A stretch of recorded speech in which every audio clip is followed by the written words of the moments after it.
I'm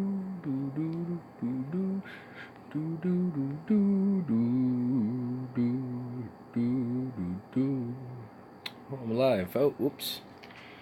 Okay. Get the little thing to keep myself up.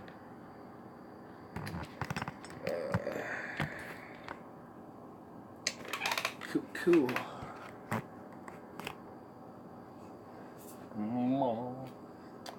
I was just listening to some Abandoned Hope.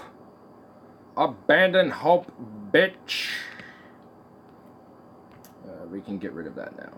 So we're no longer watching Abandoned Hope because that ended. Okay, what it do?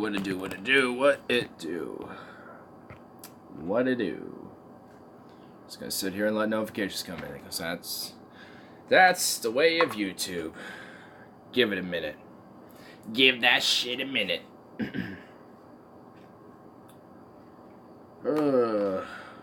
Man, this fucking weekend, dude. I was meaning to like do a stream a couple days ago, but fuck, I've just been like out of it, dude. Out of it. Work is killing me. It kills me. But what can you do? What can you do when you need them funds so you can do things better in life? Ba-da-ba-bum, ba-da-da-bum, ba-da-da-ba-ba, ba-da-da-bum, ba-da-da-ba-da-bum, bandito. You fat fuck. Look at Dito. Like, he covers most of this fucking, like... He's, like, got a significant portion of the whole damn floor to... Oops. The whole damn floor to himself, dude. This fat bastard has a whole damn floor to himself. It's like, holy shit. Actually, I think I shall go grab something to drink to have a refreshment, so I'll be right back. Bandito! Basto con requin rasacaron. I don't know what I'm saying.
Yum, OJ. So I got this fucking weird experiment I want to do later. Gonna make a sandwich, but I'm gonna put mango in it. Like, I got this Chipotle mango flavored ham that's so fucking good. And I am gonna get some of that going here in a minute, because that just seems really good to me, in my opinion, at the moment. It just seems very delicious. Very delicious. Man, YouTube is really long. It's just really not hitting them notifications or some shit, yeah. Well, fuck. YouTube, why do you fuck me like this? Oh, never mind. As I'm complaining about YouTube. What to do, my friend? What to do? I'm making this fucking sandwich that I think is going to be really good. It's going to be like this, it has like this Chipotle mango ham. And I got some actual mangoes. I'm going to slice that up into some nice little slices. I'm going to see how that goes. But I'm assuming that's going to be really, really good. I'm pretty optimistic about this. Like, when it comes to food, when it comes to like experimentation, I always find like a really interesting experiment to do. Like, I just found out there's like this thing called like an Akani or an Anaki melon or some shit. And it's like at my store, like we have a few exotic melons and shit. And it's like, what the fuck? Like, we got like this weird Kiwano orange spike thing. I don't even know what it is, but I want to try that. Like, when my plums and my fucking kiwis ripen, ooh, I can't wait, dude. That's just gonna be good. That is gonna be good. But I don't know. I know at least the mango. I'm a pretty big fan of mangoes, so I think this will be good. Got some honey mustard too, and I got kale to go along with it. So I don't know. I'm thinking that'll probably be a delicious thing. Oh, my titties. I'm dropping shit. But never mind my sandwich. How are you doing, good sir? How are you doing tonight? Or good madam, I have no idea. I'm just gonna assume. I'm assuming.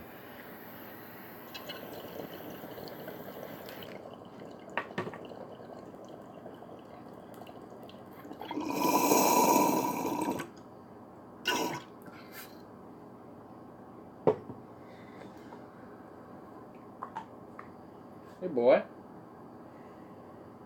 You wanna play some shit? What are you doing? Come here. Oh, no, you wanna play, huh?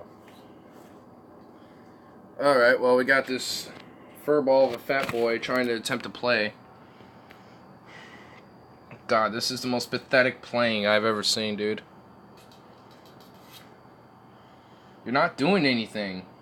You wanted to play just now, so you want to fucking play? I'm gonna jab you with this. Jabby. Oh my god, you are lazy, dude. That lazy fat fuck. Lazy fat bastard. What are you gonna do with a cat like that? What are you gonna do? I don't know, I'll pick your ass up. That's what I'm doing first. Come here. Ah! Come here, bitch. Alright.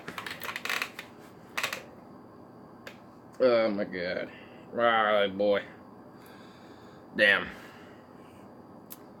Boop. Nope, nothing. Whatever. So I was watching Abandoned Hope earlier with TJ on the Amazing Answers channel, and he was like reviewing fucking Peterson, dude. Like I don't know. Like, to me, I just don't get Peterson. I don't get Peterson. It's like, what is this dude doing?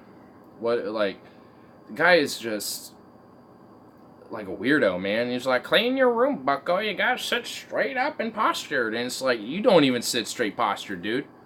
Like, take your own advice or some shit, man. Like, what are you doing? And, like, his weird, like, pseudo-Christian apologetics, or at least religious apologetics, is just, what the fuck? It's just, like, I mean, oh my god. It was painful, to say the least. It was really painful.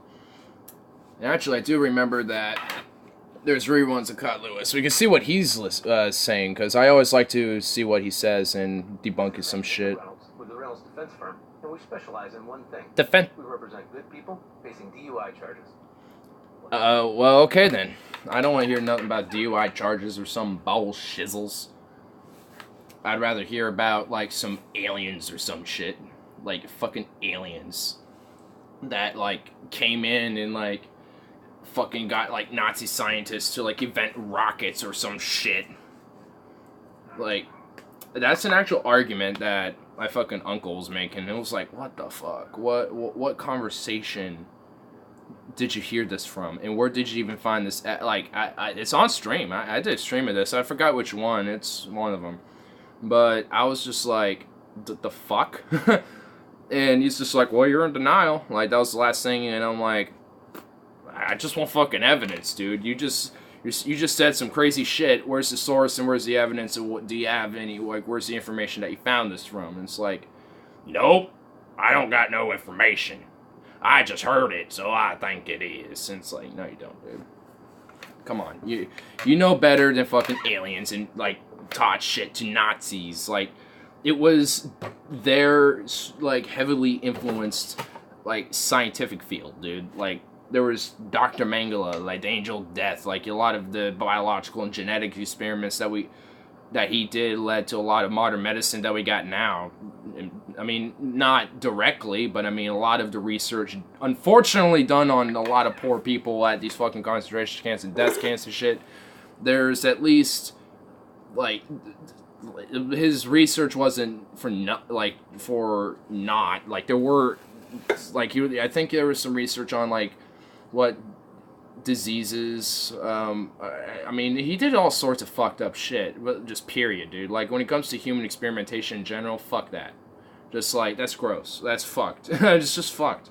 There's also like Unit 731 or something like that, or Unit 700 that was in Japan that did some awful torture experiments, and they actually got away with it. They were never prosecuted, I don't think. But, I mean, there some of the research that was done from there has protruded into modern medicine, and so has the rocket engineers. Like, the reason why, like, with the V1 and V2 rockets, without those, we wouldn't be able to get into space as advanced as we did. Because German/Nazi scientists fucking was doing research on V1 and V2 rockets since before the war, actually. Because they wanted to, be the great Aryan race. We're the superior ones, so we're going to prove it with this technology, with our culture, everything. That was the whole point of German mysticism and, getting Germans tied into their Nazi ideology, man. Not only that, they needed scapegoats, so Jews and everybody who wasn't Aryan or Germanic in descent was the enemy. Well, what do you get? You get a bunch of easily exploitable, desperate, poor folk in Germany getting fucking wooed over by some nationalistic pride, and it worked. So, I mean, it's just how fucking Germany was at the time, dude. I mean, it's and there's crazy factors with World War II, dude. Like, I don't even think that, the whole war there was no true victor, because, I mean, that led into the Cold War. What the fucking U.S. and the Soviet Union and the U.K. were doing weren't better. In some cases, worse. Like, the U.K. starved Indians by exporting all of their food for British troops out in the fronts, instead of, balancing out the food for the Indians and the British. And Indians starved to death. Millions died, I think, and millions more were starving. And then Russia, there was the Purge, the Great Purge, there was Holodomor, Ukraine, so they're no friendly. The Japanese internment camps in the U.S. nuking fucking Japan. Honestly, there was no true winner in that fucking war. Yeah, Jews got saved, sure.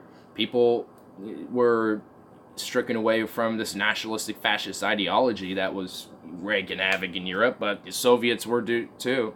In cases the U.S. and UK. That's what I mean. There never seems to be a true victor in wars. There really never is. And that's why I never see any justification for war, man. Like, I was listening to this patron ideology with Paul TJ doing the patron stream for their ideology and stuff. So they went into a very long debate. I was kind of participating, but none of my comments were ever mentioned, so it's like, whatever, I don't give a shit. I was just kind of offering my views and just overall agreeing with Paul and stuff, because he was saying there was no justifications for war. And it was because someone offered, Great Britain needed to defend itself from a German fascist tyranny, essentially. It's just like, okay, maybe, yeah, to an extent, but does it justify the actual cause of the war? Like, you can understand where people come from, but is it justifiable? Because that was the main premise of the argument. Is war justifiable? And to me, it's not. I don't see it as justifiable, but can't really dissect into that much at the moment, but because there's no one there to help me counter arguments and shit. But that's fine. That is fine. I think Brandon's supposed to come back in, 10 minutes or some shit from work. So, he might be around. Might have an interesting conversation with him if he ever shows up. But, let's see if the ads from Ad Radio, because that's what this is. Jesus, dude. Every time there's fucking ads on there, dude. I hate it. Fucking hate it, man. You can't not have ads. Must we always be stricken with ads, man? Ads just suck. That's the kind of reason why I got YouTube Red, because it supports other content creators, and also you get rid of ads, because ads suck.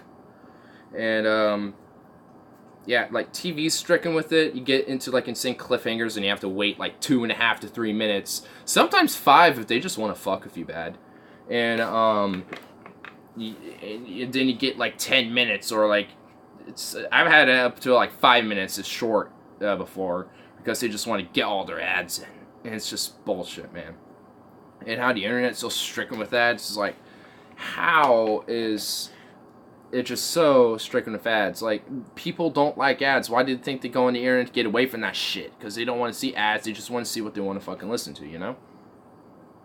So, like when I do my show, like, I'm going to keep it pretty simple. Super Chats and Patreon.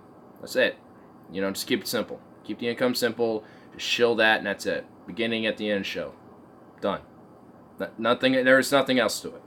Like, because that's how the podcast Deep Fat Fried does it.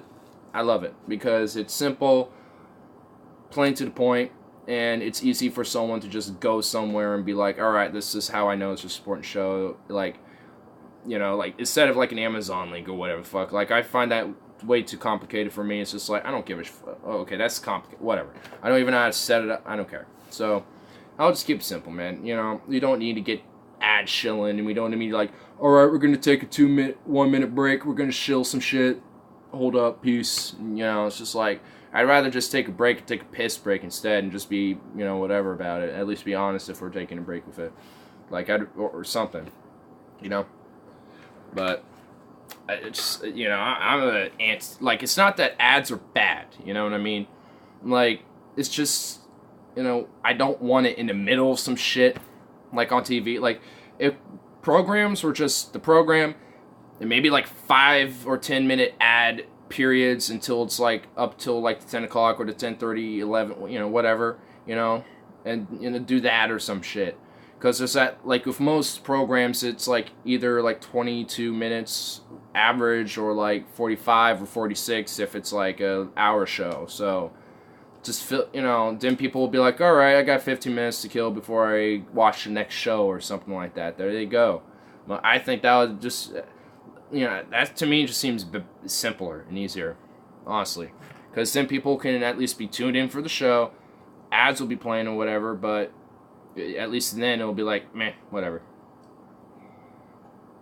I guess it's how many people are watching that show or channel specifically. So if that's the case, to most people's TVs would just be off. Once, you know, these marks happen, it's like, oh, ad time, bye. All right, I'll just wait a little bit. So I don't know. I guess it's just there's some stupid shit about it, but I don't know, man. I feel like there needs to be better ways to fucking put advertisements out. At least ones that are just straight to the point. Like, ads need to be short, simple, and straight to the point. They just get dragged out, fucking long as fuck. A lot of them tug at your heartstrings and your emotional side. Gotta get you all wooed up and warm. Then they just, like, it's just ridiculous. I don't like that, man.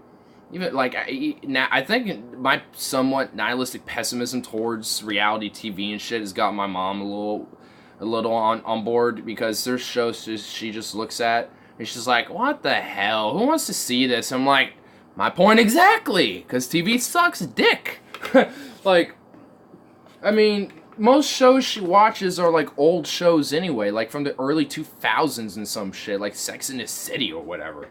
And it's just like, either that or like something on like HGTV, because she likes looking at houses and stuff, and it's like, realty, look at this fancy house and watch people bitch and complain about all of it. Like, if you've seen like those housing shows where they like pick 3 houses for people to look at, and, you know, they tour them, and then at the end they pick on one, if you notice, almost all of them, they just bitch the entire time. And no one was like, I don't want to, like, okay, the houses are pretty cool and shit, because, you know, I'm sometimes talking with mom and just has to be on, I'm watching it too, so houses look cool and shit, you know. I like look at things that I like, oh, that's pretty tight, you know, you can make a little something out of that or whatever, you know. I'm thinking kind of pragmatically, I guess, or something like, whatever, you know. I'm thinking more logically. I'm just like, yeah, you could probably make that in a cool spot or something like that, or, you know, you could probably figure a way to, you know, make something work there, you know. I'm not, you know, I'm, you know, digging my head, see how that can work out. And then they're like, These fucking drapes are just an awful color. Oh my god. This fucking countertop is just horrendous. I don't even think I could comprehend being here with that fucking countertop. Oh my god. Oh my god, this place triggers me. It's like, shut the fuck up and enjoy the house that's expensive as fuck that most people like me can't even afford. It's like, you're gonna bitch and whine about such a nice house, you know, you're... Like, I always say that they're always these preppy, yuppie motherfuckers because that's basically who they are. And it's just so annoying. It's so annoying to watch people like that on the shows. Like, who wants to watch that? Like, oh yeah, I want to watch people who are sucky and yuppie up who, like, you know, bitch about these awesome, nice houses. And, you know, I just wish I can be, you know, in such a comfortable, lovely living style and, you know, bitching about other great houses because, you know, my house sucks. It's like, is that what the mentality is or something? Like, you hate your house or some shit, or where you live so much, you just want to see other people bitch about these nice houses and be like, yeah, I want to live there so I can, you know, really smear. I don't know, dude. I just don't like those shows. They're just ridiculous. It's like, what? It's like, I can't do it. It sucks. Sucks. Man, I just went on a rant on just HGTV and just as a generalized basis, because most of their shows are basically that. People getting houses and stuff, or like people renovating them, which those ones are a little okay, but I mean they're partially staged. Like they'll do some crazy shit or whatever, or make them just get some absurd place or whatever. But I mean, it's cool to look at houses and shit, but it just I'm like, who the fuck can afford that? Like I mean they're like at like 6,600K or some shit, like $500,000 or like a $750,000, and it's like, who can afford that? Like, some rich, yuppie, you know, elitist fuck could probably afford that. But not me, you know, it's like, why don't you go to, like, little old places and, like, see, you know, what you can get for, like, 50K or, like, 80K or 20, like, you know, or something. I don't know. It's like, you know, you can make a really awesome place and have it be cheap and affordable and comfortable, too, you know? Like, because, I mean, despite our poor housing markets here in Portland, I mean, there are some really nice houses that, in general, I mean, rent in some places, you kind of have to look hard, but there are places that have pretty decent rent, and even if you wanted to buy a house, isn't too bad. I mean, you just have to really look really hard, because unfortunately, I think a lot of the problem is a lot of these mortgage companies and all these renting companies, you know, or whatever, however it fucking works, like the renting firms or some shit. I don't know how all this renting process works, because to be honest, I've always lived here, and I don't really need to move, so might as well just stay here. Don't need, you know, whatever. So I don't know how all this renting, you know, in firms or whatever the fuck, you know, but it's just like if it was like more based towards like community, you know, for like a community rental or some shit, or I don't know, like more community based and more localized, I'm pretty sure things will be a little bit more cheaper and affordable for people. And also, I mean, you know, they're just exploiting that, like inflating a lot of the prices up just so more people from the rich, like tech industry or, you know, electric energy industry come up here and, you know, rat out a lot of more poorer classes out, which is why we have such a bad homeless problem in Portland. I mean, ties into all that. And fortunately, our fucking mayor, or at least, well, not mine specifically, but the Portland mayor, wants to fucking, you know, do ways to criminalize homeless. And that's just fucked, dude. Like, at one point I want to do a stream where we're actually, like, at a march or some shit and let you guys see that, you know, because that would be really interesting, dude. That would be interesting. Because, I mean, I just have to find one that I can justify going to. Because there's one recently where there was a fucking riot, and it was over the Trump administration and over police brutality or something like that. I think it was police brutality and police reforms, and I think Brandon just came home. That's okay. I'm going to keep talking. Anyway, so I was actually with my Aunt Carol, who lives just right down the street at these little apartment places, and I was helping her out for some shit at her place, and then we sat down, we were chilling, and what's up? What's up? And we did Harder than balls. Harder than balls. Harder than balls. Harder than balls. But, so, we were watching news on this, and I'm like, whoa, this happened? And then, the entire time, they were just interviewing random things, describing the scenario, but never described what it the fuck it was about. And it took about 3 minutes, I think, 3.5 minutes of the whole segment to actually finally get into what the thing was about.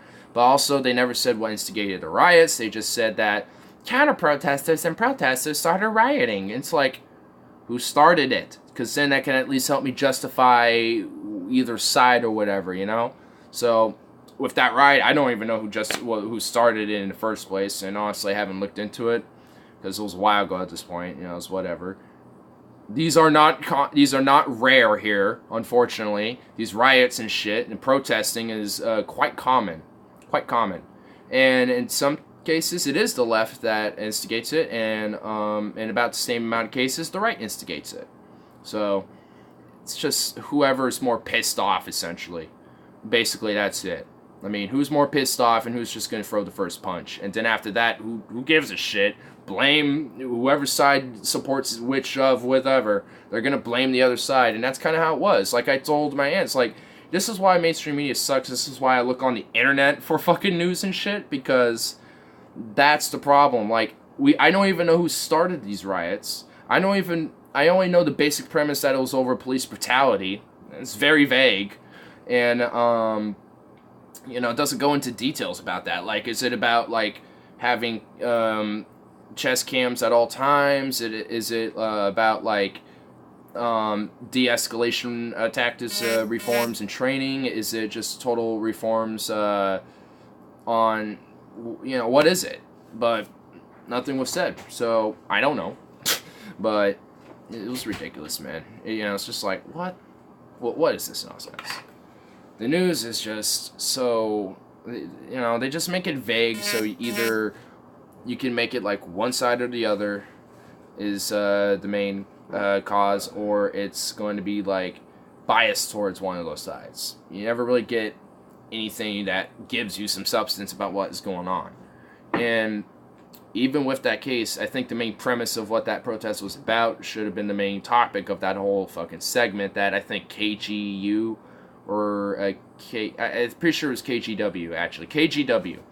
You know, that's one of our local stations, and fucking they didn't do a good job at it at all. Whoa, what's going on?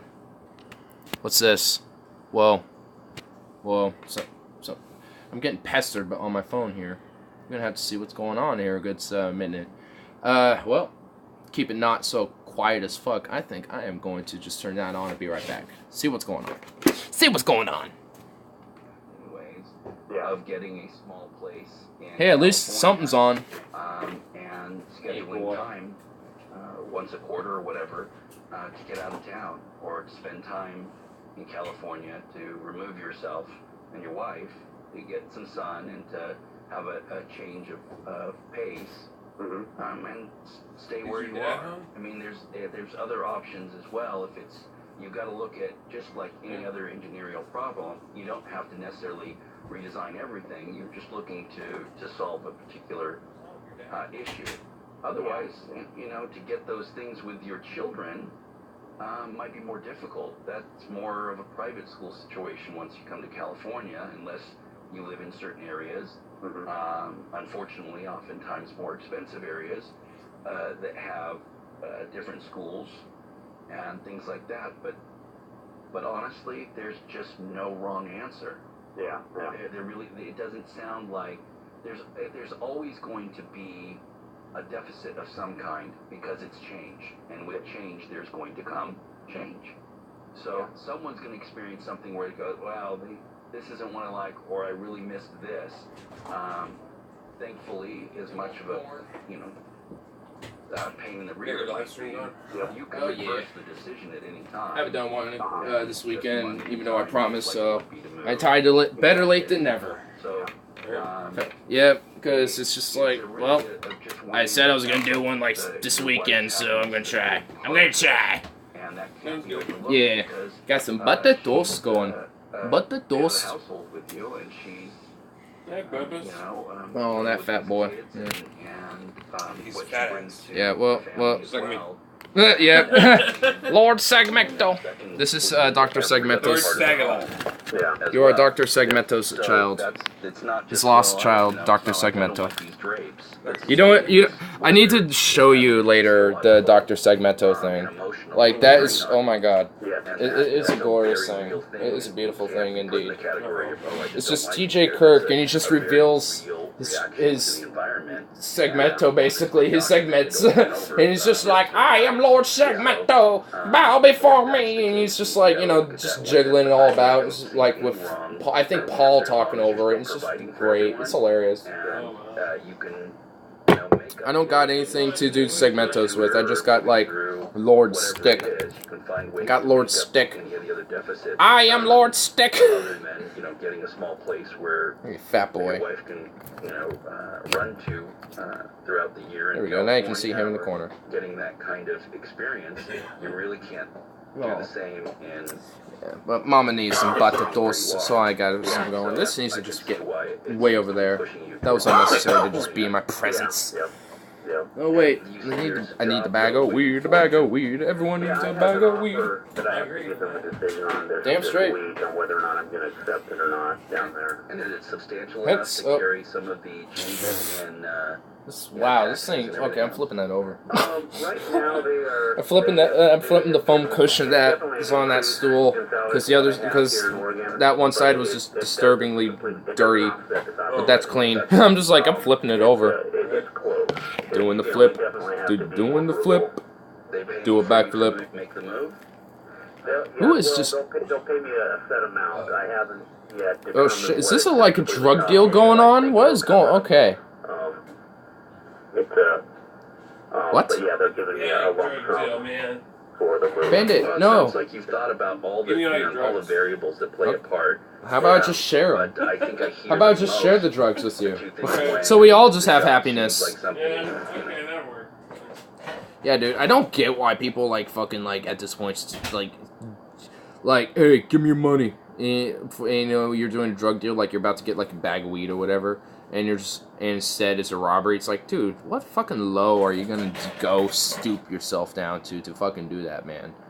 Like to jack the dank herbs, or you know, the money to exchange dank herbs. It's like, dude, why? Like, how fucking much? How much of a greedy bitch are you, dude? Like, how much of a greedy bitch are you to like go that low, bro? For real. Because there are people like that, unfortunately. Unfortunately. It's... I mean, it makes more sense if it was like some cartel shit. But they don't do the stealing, they do the producing and selling. If you steal from them, they just kill you, so... Yep. Yep, that's name of the cartel right there. Or if they just don't like you, they'll just kill you there too. Like, yeah. I mean, dude, if you, Mexico's been going through some, like, elections and shit, and, like, literally about 100 or so politicians running, in Mexico have been killed and assassinated by, the cartels. I'm gonna open that door, just keep an eye on Cleo, I guess. Alright. I will too. We could just close the white door, too, I mean, just, you know, because it'd just be... I want some cool air here. For real, dude, because this garage gets so hot. Get your ass out. Yeah, Bandit, no! Vanilla, no! he'll come back. He will. Or I'll just find him and get him. Like I do. Yeah, I can tell she's already in that mood. Oh, Cleo. If she can escape, she will. Yeah, dude. Cleo's a little escape artist. I don't get it. When she leaves, she doesn't come back for days. She just, like, hides somewhere, chills, and then it's like, yeah, I feel like coming back now. Well, she probably needs a break. Something, I don't know. But she normally just laces around anyway. She normally is just chilling. Oh my god, there's just... Why are bottles building up here? This is bottles. The bottles! Yeah! Well, that didn't work. I got one for two. Good enough for me. Good enough for me. Good stuff. Good enough for me. I need to start my own stream. I wonder what I would say on it. I don't know. I mean, it helps if you get people actually watching and shit, and then they just kind of start having a conversation, because that helps kind of with it. What I do is like unless I'm doing something like this, just shooting shit. Yeah. I'd like watch videos and shit, or look up some articles and stuff and talk about it, and just kind of get my view on things, or just look up something really cool or interesting and talk about it. Because I've done like little segments called Ignorisms where I go specifically into stuff. Like I went into Richard Dawkins with his debate with this cardinal, and Yeah. which was interesting to say the least, for sure. And then I did one on Anthony Bourdain shortly after he died, because I didn't know anything about him, so I thought it'd just be a good topic. Which it was. I mean, I learned a lot about him, which was really interesting. He had his own show on Parts Unknown. Yes. On CNN. Yeah, which, that's right. Yeah, I want to actually go back and watch some of his material. I knew. I didn't know. I knew. I like. You I kind of like vaguely seen somebody so much. You heard the name. You're like, oh, okay. And then okay, that's the thing. You know they're really a thing. Know them? Yeah, you know they're a thing, but that's about it, basically. And you're like, I know you're a thing in the popular culture, but I don't know who you are, so meh. That was kind of like me. Like, I vaguely knew of his name. His ex-girlfriend. His ex-girlfriend is supposedly a Satanist. Satanic witch. What? Yeah. I haven't heard that. I mean, he's had a wife and an ex-wife, I think, but I haven't heard anything about that at all. Especially doing my quick little research. I don't know. It's just the research is. I mean, the channels I listen to, and I'm like, okay, we'll see about that. Yeah, I mean, even if then, it's just like, okay. It's just like, alright, well, you partake in crazy, weird shit like a bunch of other people do. I mean, have you seen the, I mean, you know what, like, the fucking, like, popes wear and shit like that? I mean, they, don't those, like, outfits just look kind of silly? Yeah. I mean, it's just like, what are you wearing? It's like you're wearing, like, a drape over you, like, it's like you put drapes and just wrapped it around yourselves and just like wearing egg hats or something. It's like, what? But that's been going on for centuries. I know, like that. It's just like, ugh, it just looks goofy to me. I mean, granted, I have dressed up too because I have an East German military uniform, and I have parts to look like kind of a Viking because I have a helmet and shit. Yeah. But I mean, I don't know. It's just, they actually do it unironically. Like, I kind of do it more as just like, I do this every now and then. I don't, like, do rituals or some shit, It's just like, right. What? I mean, even with, like, the KKK and what they wear, like, they look like they put, like, bedrobes over themselves and cut little holes around the, like, eyeball sockets and just, like, went around town like, fuck my people, it's just, they just look ridiculous. I mean, they call themselves they have like a hierarchy of like the Grand Wizard. It's like, what? Like, Grand Wizard?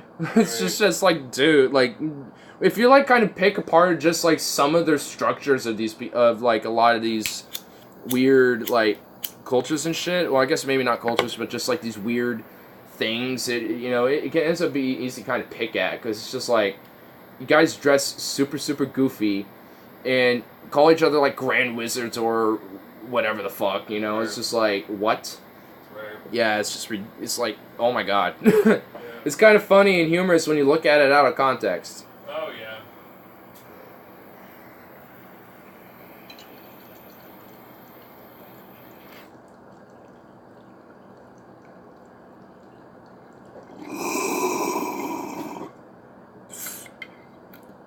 I'm enjoying my son tonight. Shit. Oh. Oh yeah, I forgot to do that. Been able to step over it. Yeah. I can't believe, I just totally forgot about that thing. But yeah. I should have hit up Harley before this and see what he was up to. Because I remember there was like a complicated individual situation going on at his apartment. So I actually do not know of the results of him going back there and getting the rundown and all that shit. But whatever. Actually, I probably want to take this outside and check it out because that would be kind of chill too. Here, I'll get set up a little bit. Like Where'd my fucking phone go? I've had that feeling before. Like, it's kind of like you want to who loses his phone more than anyone here though is fucking Robert. Oh yeah. Dude, he just like he loses it all the time. Like I don't know what he needs, but he just he's like prone to like dementia or some shit at this rate. Like if he keeps forgetting shit. He does not remember stuff. So yeah. He has said that. Like I mean, I don't. I mean, it is a short-term memory thing. I mean, I've back to Vegas. you know. Yeah, I don't know. Like, I don't know if it's... Because I know weed can make you forgetful, especially if you smoke it on a regular. So, I mean, that could play a part into it. And I'm not going to lie, I think people can be forgetful at times. I think people in general are, yeah. It's just that more... perfect. Like, yeah, I remember, I put it right there. Yeah, I mean, there's, like, very rare occasions where someone has, like, such insane memory that, you know... People forget. People are human. We all mess up. Yeah, We're not perfect. Oh, yeah, we do. Definitely. That's what I mean. It's, like, super rare because this one black dude who's an artist who will, like, do helicopter rides over cities, and he will do a fat portrait, like, from, like, one side of this garage to the other of everything he saw in detail. And it's actually fucking insane, dude. It's, like, that's, like, superhuman memory that he has. Like, that's, like, untapped, like, genes that we need to, like, extract from this guy. Like, we need his memory genes to extract from this man. But, like, yeah, I mean, humans are definitely not perfect. I mean, we're very imperfect beings. I mean, look how, like, skinny I am compared to your more bigger size, and then just, like, you know, people have fucked up backs just genetically, or, you know, maybe it's, you know, people are, you know, have genetically are more prone to cancer, and more people are just genetically defect, you know, just because of some weird, you know, process that, you know, got fucked up while they were developing. And, you know, I mean, humans are just not perfect. We're the most biggest examples of that on this fucking planet. I mean, and but when it comes to memory, it's a very peculiar thing. I mean, because that kind of taps into your consciousness and what you've, like, experienced in your own reality, and, you know, that delves into some crazy shit. Yeah. But, oh, fuck. I forgot about the butter toast. I forgot about the butter toast, so I'll go back and deal with the butter toast. Oh yeah, get the toast, man. Yep, I'll turn this back up so at least it's not nothing. Jesus in this time of death. Whoa. All of those things. Well, Oh, and OJ? Damn it. Whatever. OJ and toast. Greatest thing for tonight. Above all things, it can't contradict what it says in Scripture. Until next week, remember these words. I am with you. Always.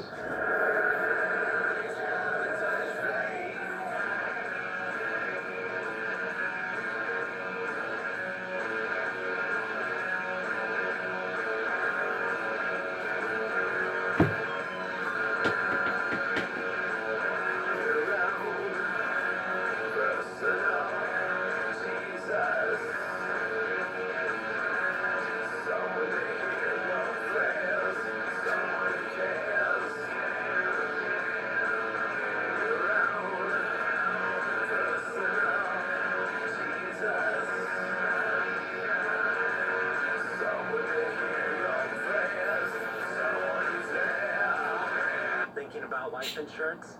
What if you could make one free phone call and learn your best price from nearly a dozen highly rated, price-competitive companies? Well, that's exactly what happens when you call SelectQuote Life.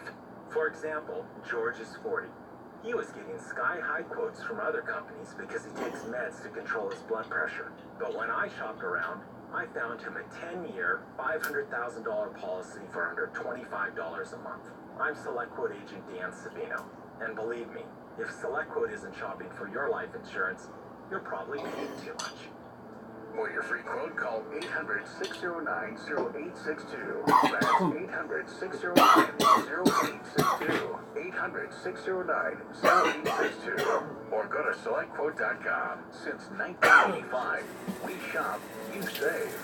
Get full details on the example policy at SelectQuote.com/commercials. The price could vary depending on your health, insurance company, and other factors. Not available in all states. Missing teeth, periodontal disease and failed root canals can impact not just your dental health, but your medical health as well. If you have spent or are thinking about spending thousands of dollars attempting to fix or replace your teeth with implants, stop and consider all your options. Dr. James A. Miller is your local diplomat of the American Board of Oral Implantology and fellow of the American Academy of Implant Dentistry and general dentist, and reminds you your oral health and medical health both need to be addressed in order to obtain a desired outcome, and your dentist needs to access your medical records before a dental or surgical procedure. Implant dentistry is just one of many oral surgical procedures, yet the state of Oregon does not require special training, and the failure rates reflect this. So, before you consider a dental implant procedure, get the facts or second opinion by contacting Dr. James A. Miller. Dr. James A. Miller, Portland's choice for complete dental implant care and restoration. Downtown Hillsborough at Southeast 5th and Oak, online at drjamesamiller.com. The most news, traffic, and weather 24/7. On air, online, mobile. This is FM News 101 KXL FM, Portland, Vancouver, Salem. It is 12 o'clock. This is CBS News on the Hour, presented by Liberty Mutual Insurance. I'm Tom Footer. President Trump has tweeted that people he describes as invading the country illegally should be sent back to wherever they came from immediately without any court hearing. Some other Republicans were having a problem with that approach, mostly retiring ones like Tennessee Senator Bob Corker. I've just never been a part of a group that hated someone for wishing something better for their life.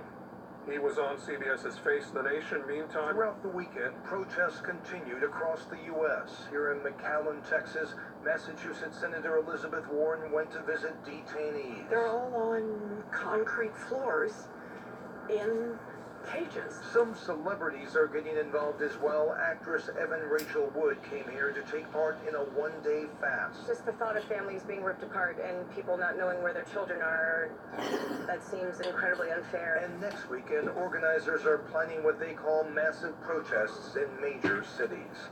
Steve Futterman, CBS News, McAllen, Texas. And then there's this. Defense Secretary Jim Mattis saying the Pentagon's preparing to build temporary camps at 2 military bases to house immigrants.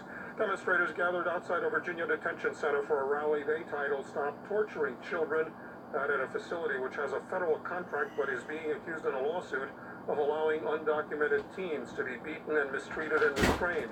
Ron Wiley with an immigrant resource and advocacy. I'm back. Probably wants to know why you have a tandem bike. I don't. I don't have a tandem bike. I think TK left it here. I saw that, and I was leaving for work today, and I went through out here, and I saw that there. I'm like, what the fuck is this still doing here? Yeah, I mean, I was just like, what? Is Tyler showing up before I go to work? And I did a quick little look around. I didn't see him. I'm like, whatever. I'm going to work. I don't give a shit. So I did, and I'm like, Metal T doesn't have a tandem bike. Yeah, what? He has a recumbent. Well, that was the one he brought over. I don't know why that's Tyler's as far as I know. Like what's out, that's out there. I don't know. A tandem bike. Well, I don't have a tandem bike, so I don't. Where's the two-person bike? I don't have one. What? Well, yeah, tandem, recumbent, I don't give a fuck, or whatever. Right. Tyler's bike is still here, so I don't know. I don't have a tandem bike, though, unless Harley can specify. So, I mean...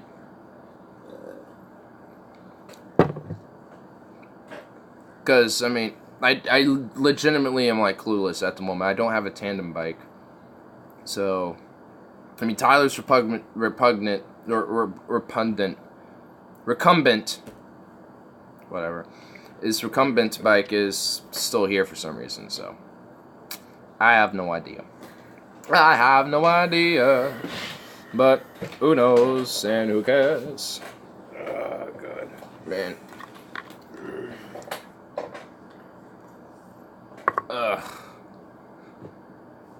But, where did Harley say this tandem bike was? Because... I'll go look around for it, but I don't know where I would have one, so. Harley B just spreading that fake news agenda that the mainstream media is perpetrating. It's just that fake news media. It's that fake news media. Though. Just saying that I have a tandem bike when I don't. Oh, screwdriver. You shouldn't even call it fake media. You should call it progressive. Never mind. Call it agenda news. Bias and narrative based. Yeah, something like and that. Usually paid. Right, yeah. Yeah, because the 6 main networks that own TV basically is what the fuck? It was Disney. There was Warner Brothers, and there was those are the 2 big ones. And there was I think I saw it once. Harley says he met recumbent. Oh well, that's you should be sharing. That's not a screwdriver. This is just OJ, and that's Tyler's recumbent bike. I don't know why he left it here. I just noticed he left it here today, so I'm gonna ask him and be like, "Yo, you left it here, dude. Why?" I feel like drinking, but not a screwdriver. No, definitely not. Damn it. Why, you thought I had one too? No, not really. I heard. Oh, I thought that's mentioned Stefan's coming here. Damn it. Because I think he thought I had a recumbent bike, but I don't. Shit. Just Tyler lazily left it here for some reason. It took a harder route and walked, which probably took longer. So maybe he has a hard time riding the bike. He seemed like he was doing fine with it. He was really excited about it. I haven't ridden that one because it was like pushing I don't know, man. I think that was... It came from Walmart, so... Yeah, it's a Walmart bike. It's a Walmart bike. I had a Walmart Walmart bike for a while, and it was fucked up, too. So I should have thought better than that than buying a Walmart bike, seriously, man. Yeah, you could probably sell it for, like, for a little something and get a better one, too. I mean, also, I think, like... fucking Harley could probably find a hookup or somewhere or something, or find something. I would say, hey, here's a bike, or I don't know, man. Right, yeah. Man. I mean, I want a bike, but I don't want one that you gotta get on and, oh, man! It's so fucking hard to, like, ride it. I mean, does it have gears on it? Cause, yeah, it does. Oh, well, it might just be... I know, I do the gears, but still, it's... No, I mean, it's probably... It's a pain in the ass. I don't know which way goes for, like... And it's small. It's too freaking small for me. Yeah, I kind of noticed that. It looks like you kind of will have to stand up on it for the most part, just like ride standing. It's too small for me. I should have done better. Yeah, like one of mine probably, like the beach cruiser I got going on right now. Maybe if I lost more weight, yeah.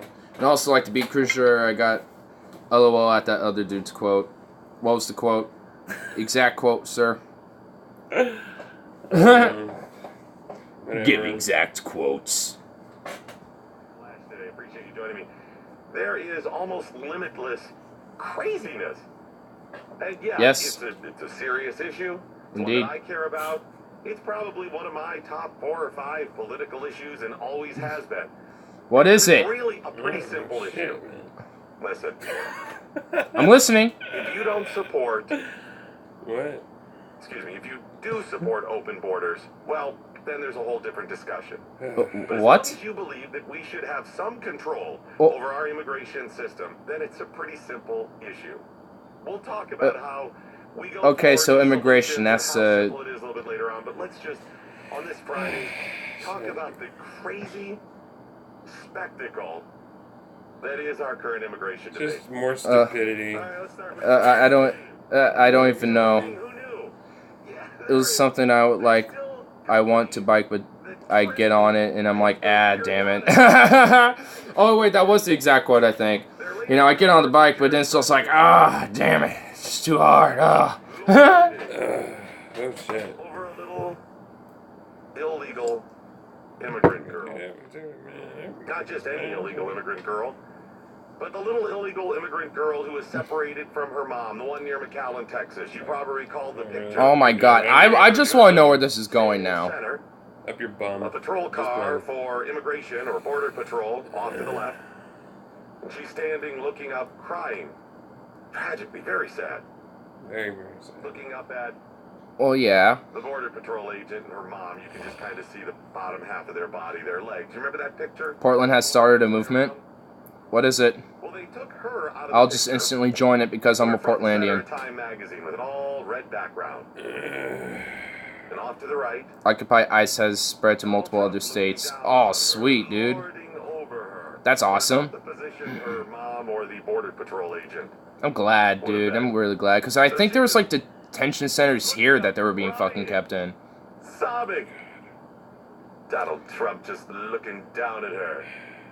As if to say... Is he... Okay, what... Oh, my... What the fuck is he even trying to get to? Like, is he...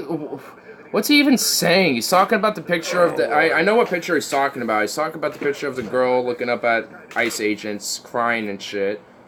And it's just like, yeah, she would be. Like, there's fucking big dudes all over the place. You know, some of them have guns, and they're all, you know, detaining her fucking parents, have no clue what's going on. You know, she's fucking clueless. I've been watching too many conspiracy videos. I think protesters are camping outside the Sheraton Federal Prison. Oh, fuck yeah, dude. Dude, I want to go over there and do an interview or something like that, dude. I think where is that? I think I might know where that is, because if it's still there by the time I get my license and vehicle, I'm going down there, dude. I don't give a fuck. I want to, like, check out some of that shit, bro. That would be legit. Because, when the No Dapple movement was going on in North Dakota? Or South Dakota. It was I think it was North Dakota. But it was with the Lakota Sioux in a pipeline that was, at this point, built already. That was going over the reservation lands, and also was going over right alongside like a mile away from the Mississippi River, which supplies about 7 million Americans with water, because there's like St. Louis that goes on in Mississippi. New Orleans is right at the bottom of it.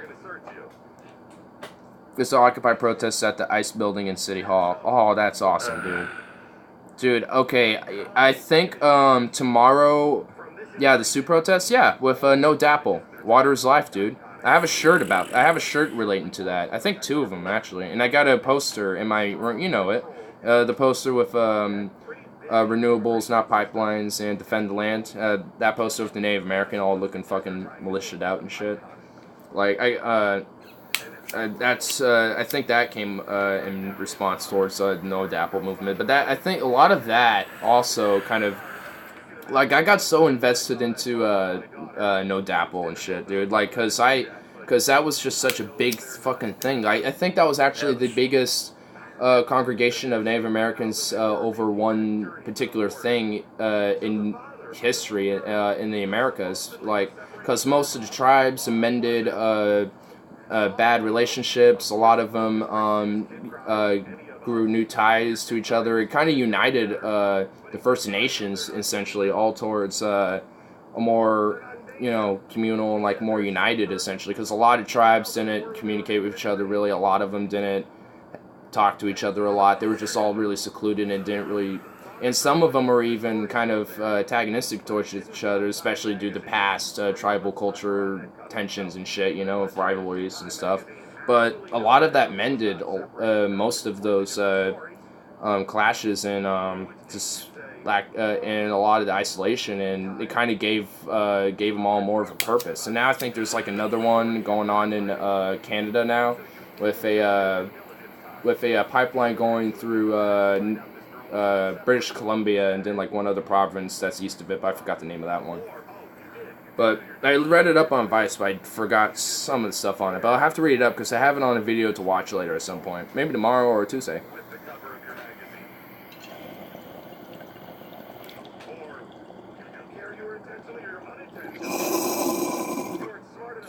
Alberta, yeah. Yeah, Alberta, thank you. Thank you. Yeah, there was a big convoy from Bozeman bringing them supplies. Oh, that's so cool, dude. Yeah, dude, people came from all over the country and even the world, dude. I was seeing interviews with people at the protest who were from Sweden, like Netherlands. I think there was a few people from the UK, too, that were there.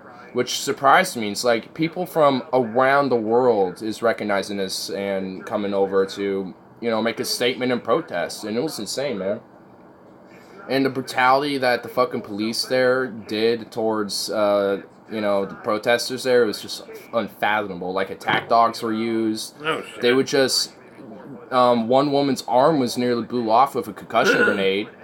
I mean, that was just... I mean, she's lucky that her arm was still around, and I think one woman was permanently blind due to pepper spraying, and a flashbang too, I think.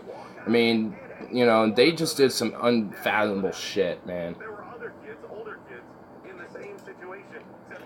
I don't know. It kind of scares me. That might be like a future to come or some shit, dude. Oh, yeah. Yeah, like, fucking without corporations that have, like, fucking rooted such control over local governments like that, like, if they were able to secede with DAPL, because they did in the end, because of money and power, essentially, and just with enough brute force, you know, you can just do whatever you want. So, you know, it just kind of worries me when that shit was happening, especially near the end of Obama's term. And he could have done something, but he waited until the very end to say something about it. And even then, it was just like some milquetoast shit. And it's just like, it was just like, that should have been like stopped the very moment like protesters were starting to get, you know, hurt and shit. Yeah. And it was just due to unconditional brute force by the police there. And I think some of them were, and they came from all over the place, like Colorado and some like they weren't even from North Dakota, just because of how big it got. Like, they just had to send in volunteers from random places, and, you know, so none of them gave a fuck about, you know, anyone there. Then, you know, and it was insane, dude. You know, that really got me, like, you know, thinking about some of the way America is going, dude. I mean, with how corrupt it is and how money is just in every part of, like, this fucking... Like, every square inch of this government is essentially, like, money filled with, like, bribes and shit from special interests, like, from the pharmaceuticals and insurance industries to the fossil fuel and oil industries, like with DAPL. And then, you know, the, you know, military-industrial complex going on in all these fucking wars and shit. Dropping to Moab because fuck it, why not? Right. You know, and then going into Niger after some guys got ambushed because they're doing a shadow war there already. I mean, like... there's like so many different like CIA-backed shadow wars going on in Africa that the reason why Niger became the 8th country is just because our special forces got ambushed there in one of their little fucking operations and shit, and they're like, well, we can't hide this, so fuck it, we're gonna say we're going here now because they hurt our boys. It's America, freedoms, bring them, drone them, bomb them, exploit the resources if we need to. Make it a desert more than it already is, and make it uninhabitable for people, and make refugee crisis worse and shit.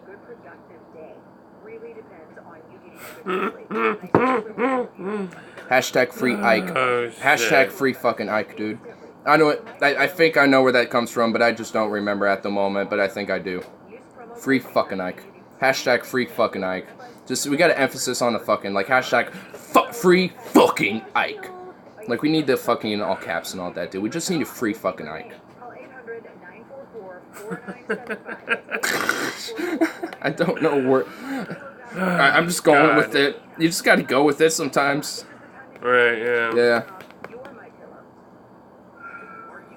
Yeah, but, you know... like, you know, for real, though, it's just, like...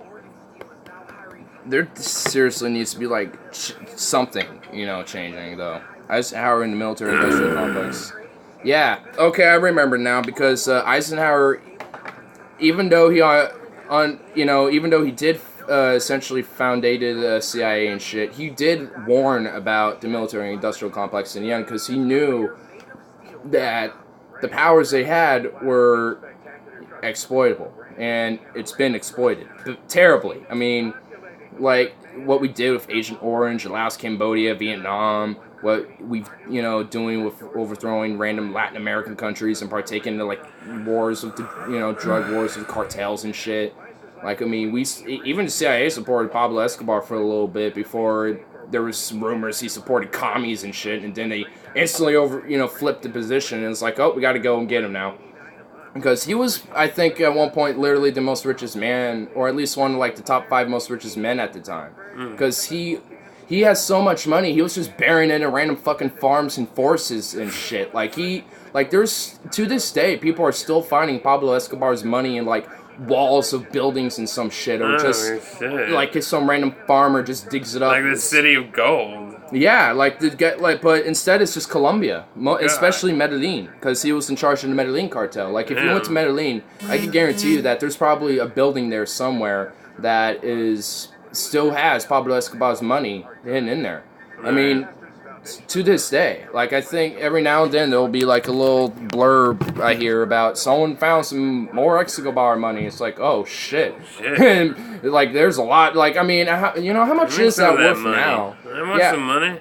Yeah, I mean, imagine that even if it's like deteriorated a little bit, the fact that it's Pablo Escobar's money that was hidden away. I mean, you can auction that shit and people will just fucking go for it. I mean, Pablo Escobar. I mean, even like some of his early ideas, despite his drug, fucking empire that he was growing.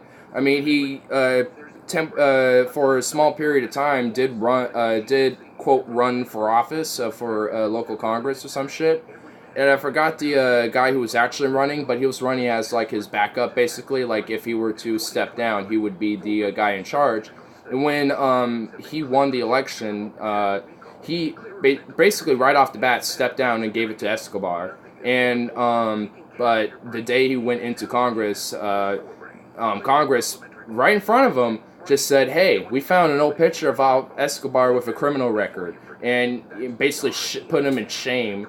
And it's like, we're putting the criminals in, Congress now, and that's kind of what started some of the drug war, because he was talking about how we need to, like, redistribute wealth amongst Colombians, how we need to, like, boost up these local impoverished communities and shit. Like, he was talking a lot of stuff that were populist in a lot of ways, so why he got really popular amongst the people. I mean, for a while, like, people loved Escobar, but once the drug war really got to a turning point, and especially when that came out, shit just took a big downward turn for him, and, the war was on, and he did have his own luxury prison for a little bit, and then there was a raid on that. He escaped, was on the run for a while, and he got assassinated eventually, but that man has some serious influence over Colombia too, and even some parts of America. Like, I think he controlled Miami's cocaine industry, and I think he even did deals with like the Cali cartel, because the Calis were going towards New York, I think Los Angeles, and I think Medellin cartel with Escobar had Los Angeles too. Like, he was kind of smart in a way with how he was doing it, because he kind of would there's a reason why they called him like the drug king, basically, because he was kind of smart about it. Shit hit the fan at exactly 88 mph. Damn. Basically, I don't know. I mean, he was big in the 80s and then early 90s, so sounds about right. But I mean, same shit's going on now. It's just smaller. There's a lot more cartels, and they're a lot more violent, I think. I mean, there's like been over 100 politicians in Mexico assassinated by cartels and shit, dude. I mean, whether it be just straight up public drive-by shootings, shot in the head, in the middle of the night, kidnapped and tortured and killed, just straight up beheaded or some shit. Like, I mean, they don't fucking play. Like, if you don't play the cartel game in Mexico, you might as well be dead. I mean, because all these politicians are like, I'm assuming, calling out cartels and shit, or just not in favor of this corrupt shit and talking about rooting corruption, but then they just get assassinated. It's like, holy fuck, dude. Like, I mean, and it's, so many of those cartels have their influence here too. I mean, with this drug war, the only reason why they haven't done it to any of ours is probably because, our pharma industries and shit, pay them off a little, give them a little slide. And then the private prison industry too, maybe. I mean, it gets fucked when when you see all these special interests, play together and shit, and just make everything better for themselves and stuff. It's just sick, dude. Corruption is sick. Sick in the head. And yet, in a way, we're all kind of inherently corrupt in some cases. I mean, that's like a whole deep psychology shit going in there, and like moral, and just seeing like the more subjectives of like moralities and shit. Yeah. Can I get some more? Yay! I love this part of the game.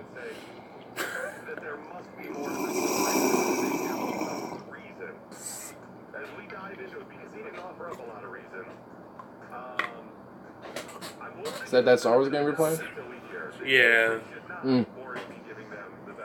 So I was overlooking earlier. It actually does look kind of interesting. And I'm one of those people that have a hard time making decisions, and there's so many decisions. Like, what? Oh my god, I'm the same way. Like, there's this personality test online that I want to check out and take at some point. Because, I could do it right now, actually. Okay. I might.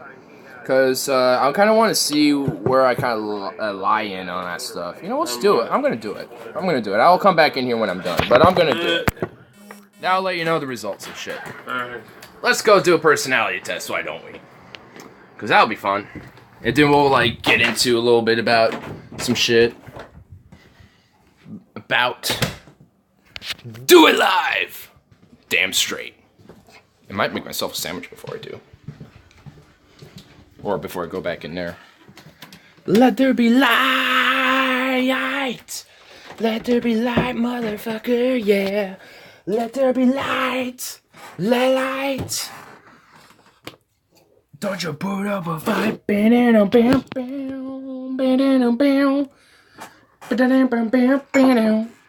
Suzuki's cooking show.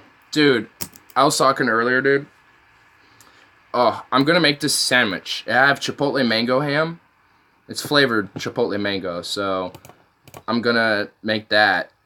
And I'm gonna see how it is. And I got actual mangoes, so I'm gonna have like a few slices of mango in there, dude. Oh, I want to check that out, bro. I think I will make a dank ass sandwich here with honey mustard and like a little bit of kale on top. Scrumptious, man. Personality test. Here we go. Let's do it. Oh, indeed. All right. Kale. Dude, I love kale, dude. Kale's good. Alright, here we begin. So, I don't know how long this will take. I think maybe like 10, 15 minutes, but we'll get through it. Actually, to sustain battery life, we will plug into the energy field. Plug into the energy power support.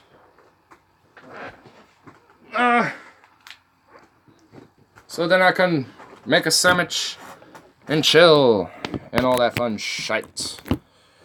It's plugged in as long as it is. There we go. Let's begin. You find it difficult to introduce yourself to other people. I'll have to say neutral because sometimes, but not always. Like sometimes I'm just like, hey, what's up? You know, it's me.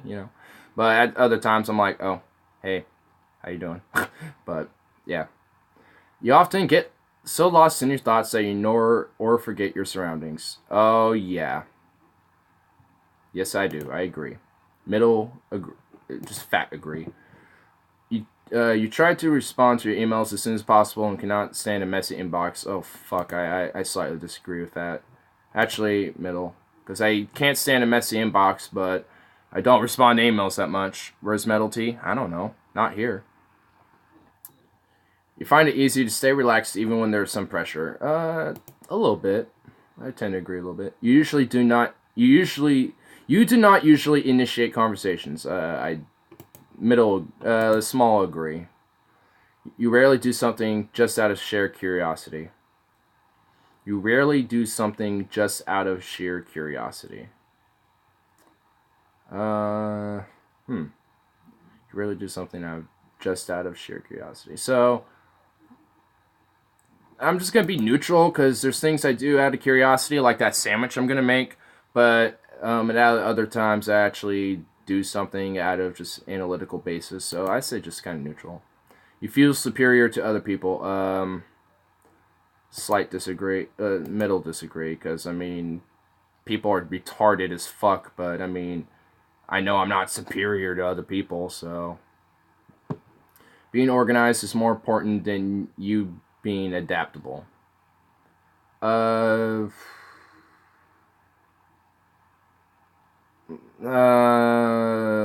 Neutral, because I like being organized, but I also like I think organization is important, but I also think being adaptable is important. So I mean, I think I just don't know in my mind which is more important. I just know both are really pretty important, to at least, you know, in my mind. So I say neutral. You're usually highly motivated and energetic. Energetic. Yes, a little slight disagree, but I get motivated. I can get motivated, but not highly motivated, so I'd say slight disagree. Winning in debate matters less than you. Winning in debate matters less to you than make sure no one gets upset. Bullshit. Disagree. You know, if someone's gonna say some shit, but they get offended because I do counter rebuttals to an argument, sorry, it's a debate.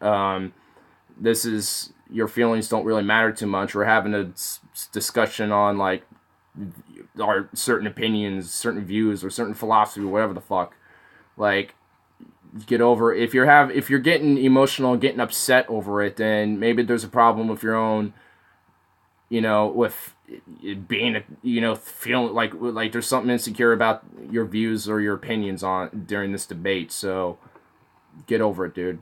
Because I don't get easily upset at all in debates. Like, I'll get more like frustrated and angry because the other person's being an idiot, but at that point I'd just rather just, you know, cut off discussion because it's not going anywhere. You often feel as if you have to justify yourself to other people. You often feel as if you have to justify yourself. Middle agree. Small agree. Well, yeah, middle agree. Like, I feel like you should justify, like, for example, like, if I state an opinion, I think you should, you know, I want to justify why I think that. If I'm doing something, I kind of like to explain as to why, so I guess that kind of leads into justification. So, yeah, a little bit. Your home and work environments are quite tidy. No, so I'll have to say middle disagree, but my workplace is fairly tidy, actually. I like to try to stay tidy out there. So I guess a small disagree, because I do just go through like a phase where I'm just like, let's just get fucking clean and, you know, get tidy. But I'll just go for periods. I'm like, fuck it. So I guess a small disagree, because I mean, there's like, right now I'm just like looking at this. I'm like, nah, I kind of want to get this tidied up, but I'm not gonna do that tonight. So I mean, it's like, yeah, I mean, in my mind, I mean, I want whatever. I think I explained it. Next. Oh God, we're not even a quarter way done. You do not mind being the center of attention. Neutral, because sometimes I don't want to be, but there's times where I don't mind it. You consider yourself more practical than creative. I'm definitely a very creative person, so I'm kind of a both, so I kind of have to say slight disagree. I'm more creative than practical, though. People can rarely upset you. Middle agree, but I only say that because there's times where I do get angry and shit, and I do, you know, pop out, but that's very rare, so, yeah. But, yeah, it's rarely upset you, so I'll have to say, yeah, middle agree, though. Your travel plans are usually well thought out. I'll have to say agree. It is often difficult for you to relate to other people's feelings.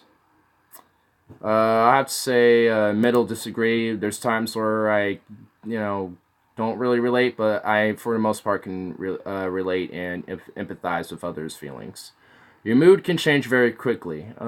Slight disagree. I don't think I'm usually got a perpetual mood that kind of continues on, which is contentness usually. But there's times where, you know, where I'm like depressed, or I'm just like, you know, whatever, fuck this day.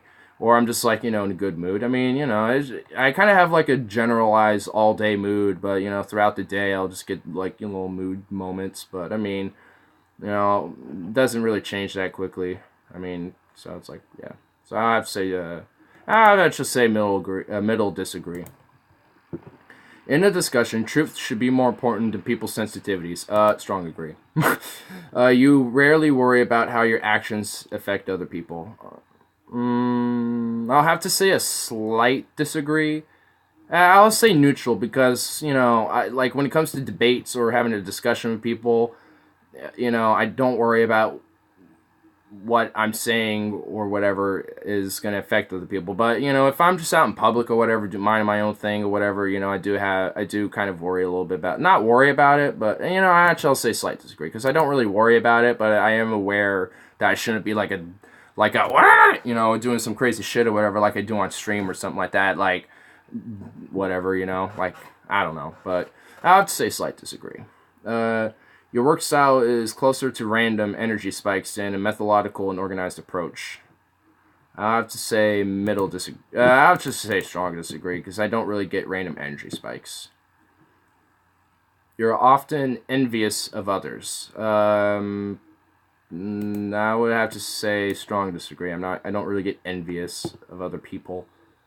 I mean, I can get, you know, oh, I wish I had that shit, you know. I'm a little jelly, but, you know, it's like, whatever. Like, I got my, you know, I'm comfortable with, you know, with my own self, so I'm not really, I don't get envious, so I have to say strongly disagree. But an interesting book or a video game is often better than a social event. I would have to say middle grade because our books I'm looking into, like I'm reading The God Delusion. I'm about to finish up the Astrophysics for People in a Hurry. My next book I want to read into is which one was it? It was the Moment of Clarity was by Lee Camp. I'm actually wearing a shirt right now. And also No Place to Hide by Glenn Greenwald. And I want to buy and order Noam Chomsky's Manufacturing Consent. I want to get that book as well and read that. There's a lot of books I really want to get interested in. Like there's this one that War's a Racket. I want to get that book. There is what's another one? There's another book that I haven't heard about, but I want to check it out called Freedom Speech for Me, but Not for Thee.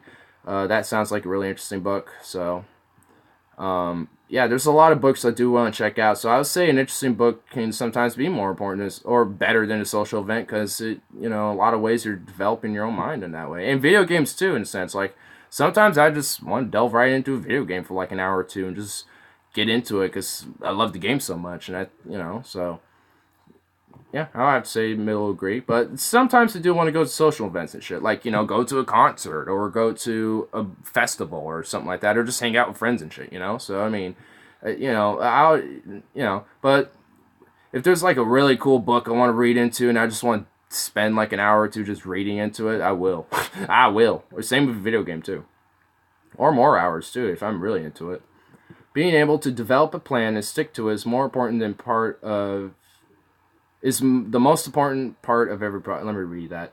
Being able to develop a plan and stick to it is the most important part of every project.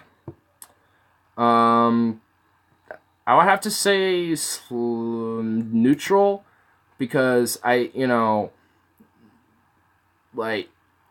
slight agree because I think it is important to have a plan, you know, a basis, a core of what you're going to be doing.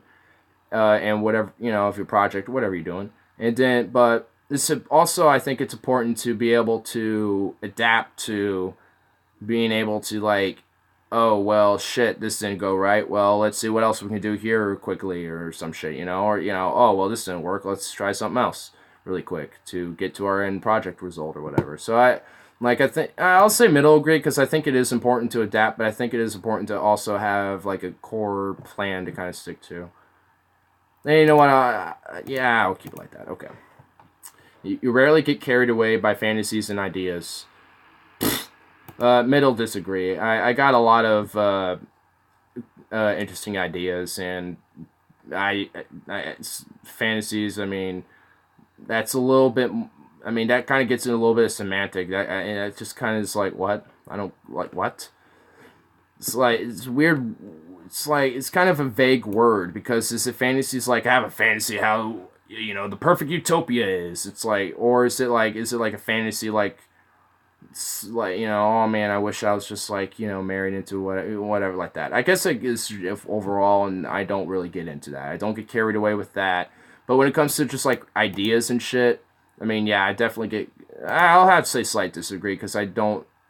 because mainly just because of the fantasies part. Well, hold on. You rarely get carried away. Yeah, so I can get carried away with maybe some ideas of mine, but with fantasies, not really. So I'd say slight disagree.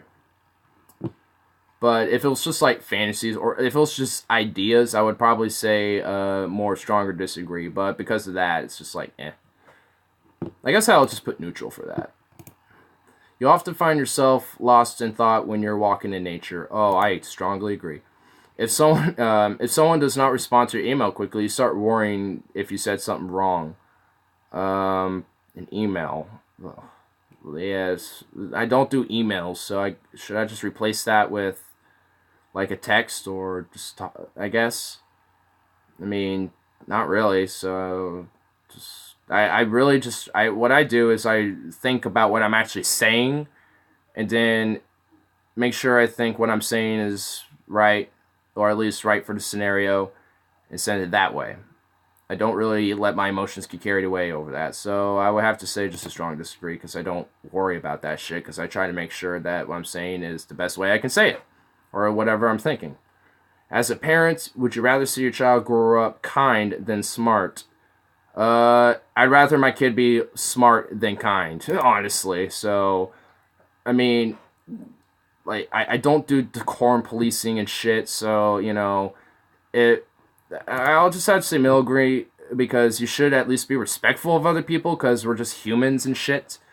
We should just respect each other on that basis, because, just the basic rule of just do others as you wouldn't want it to you.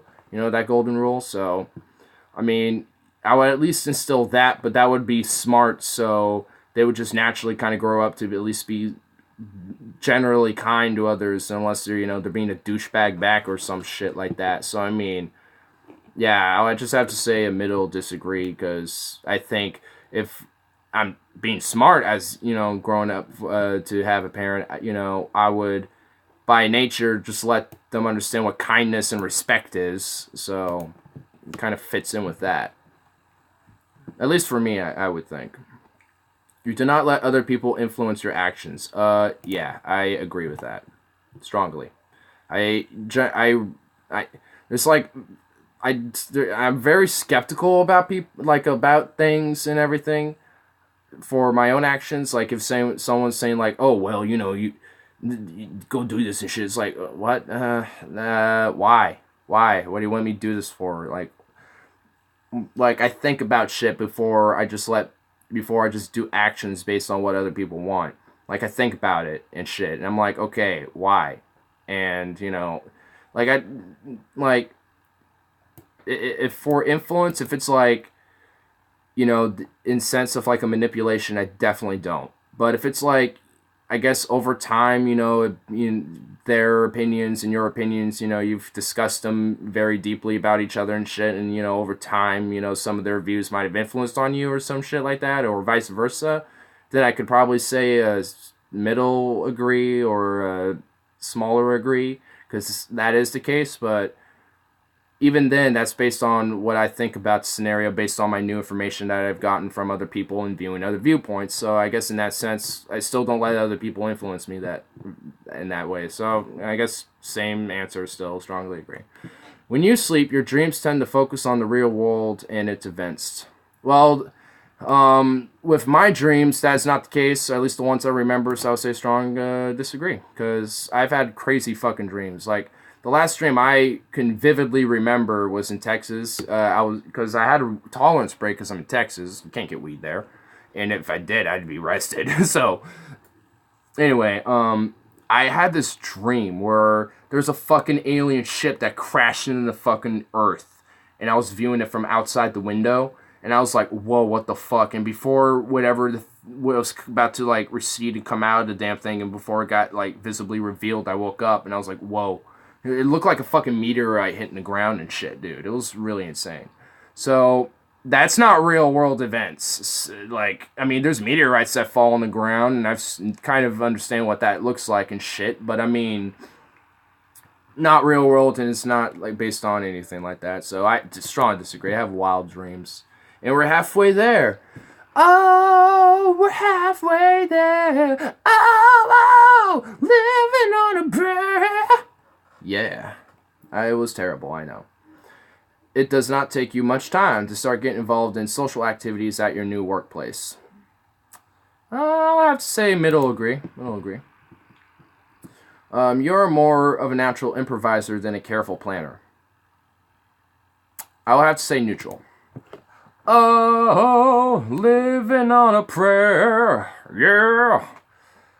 Did I answer that yet? You're more of a natural improviser than a careful planner. So I think I'll have to say neutral because, when some shit goes down or whatever, I try to think about how to improvise and, do something else like that. So but planning about the future, and shit, I like to make sure that, I don't know, I actually will have to say a slight agree. Your emotions control you more than you control them. I'll have to say middle disagree because there's times where it has, but very rarely. You enjoy going to social events that involve dress up or roleplay activities. I agree. I agree to that. Depends on what it is, but that would based on what I'm interested in. So yeah, I mean fucking Furlandia. What do you think that is? It's a social event with dress up and roleplay, so I could like going to it. So there you go. You often spend time exploring unrealistic and impractical yet intriguing ideas. A little bit. I'll have to say slight agree because I do think about like what we can do like 200 years down the line that are in a sense impractical and in a lot of ways unrealistic. But it's because I don't know. I mean, because it intrigues me. So I'll say there is a slight agree to that. Like, especially with space exploration and shit like that, like, and, like, a one world society or some shit where, we're united as humanity, as just known as, like, Earthlings or some shit, or just humans all around, or, it seems impractical considering so many cultural divides and just divides in general and shit. So, but, it's intriguing to me. So, I mean, I have to actually say middle agree. You would rather improvise than spend time coming up with a detailed plan. Middle disagree because I like having detailed plans and shit. But I mean, yeah. You're relatively reserved and a quiet person. I'll have to say middle, strong agree actually. If you had a business, you would find it very difficult to fire loyal but underperforming employees.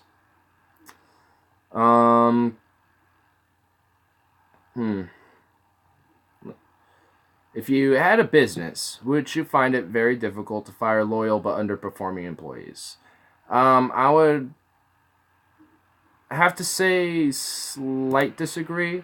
Like, okay, so let's like say,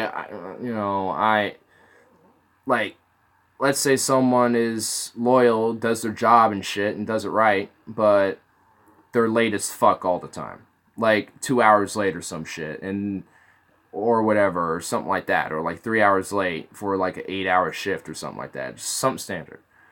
I would say, dude, what the fuck are you, what's up with this, being late shit? I would get really hard about that for like the first or second time. But after the third time, it's like, okay, look, you do great here, but this, you're not showing up for like 3 hours later is starting to really get over, it's overwhelming the rest of the crew and shit. So, I mean, unless, if you don't show up on time, like, the next time, then I'm letting you go. Sorry, but, not, we can't have such underperformance. So I can see, yeah. But, so I guess I'll have to say middle disagree, because, I will be like, because I would try to at least be like, dude, fix your shit, man. I'm giving you a chance to, redeem yourself. But when it comes down to it, I mean, sorry, bud, but if you're being that much of underperformance, then, provide and making it more difficult for everyone else, then we shouldn't have you along. It'll probably make it easier, essentially. But that's kind of my point. You have to contemplate the reasons for human existence.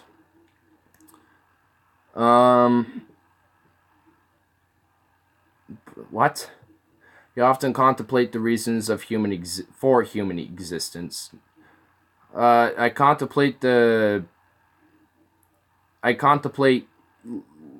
existence as an innate thing in human consciousness, but the reasons for human existence, I would have to say middle disagree, because I contemplate far more than that. I guess, I don't know, I'll do neutral, because that's such a weirdly phrased fucking sentence. Logic is usually more important than heart when it comes to making important decisions. I would have to say middle agree. You and Jack made the noise unintentionally. What noise? I made a noise? News. You and Jack made the news unintentionally. What? I made the news? Me and Jack? What? Okay. Elaborate really quick while I continue doing this. And now I'll come back when I see something, because I'm intrigued. I'm intrigued. Keep your options open is more important than having a to-do list. Middle disagree, because I work better with a to-do list. And I like having an option open within that to-do list, like on how to do shit and stuff. So, I don't know. That disagree. Oregon Live is displaying first and link Jack's video with you in it. Oh, shit, dude. Bro, link me that shit. I want to see that, dude. I want to see that. Link me that. If your friend is sad about something, then you are more likely to offer emotional support than suggest ways to deal with the problem. If your friend is sad about something, you are more likely to offer emotional support than suggest ways to deal with the problem. Strong disagree. I would rather try to help them solve the problem of why, you know, they're in turmoil and sad and shit. It's like, hey, what's wrong, man? They literally linked a video from Jack's YouTube account. Oh my god, dude. Oh my god, dude. Link it to me, man. Link me the article, and I want to see that, dude. Next time I do videos up and shit, I'll check it out.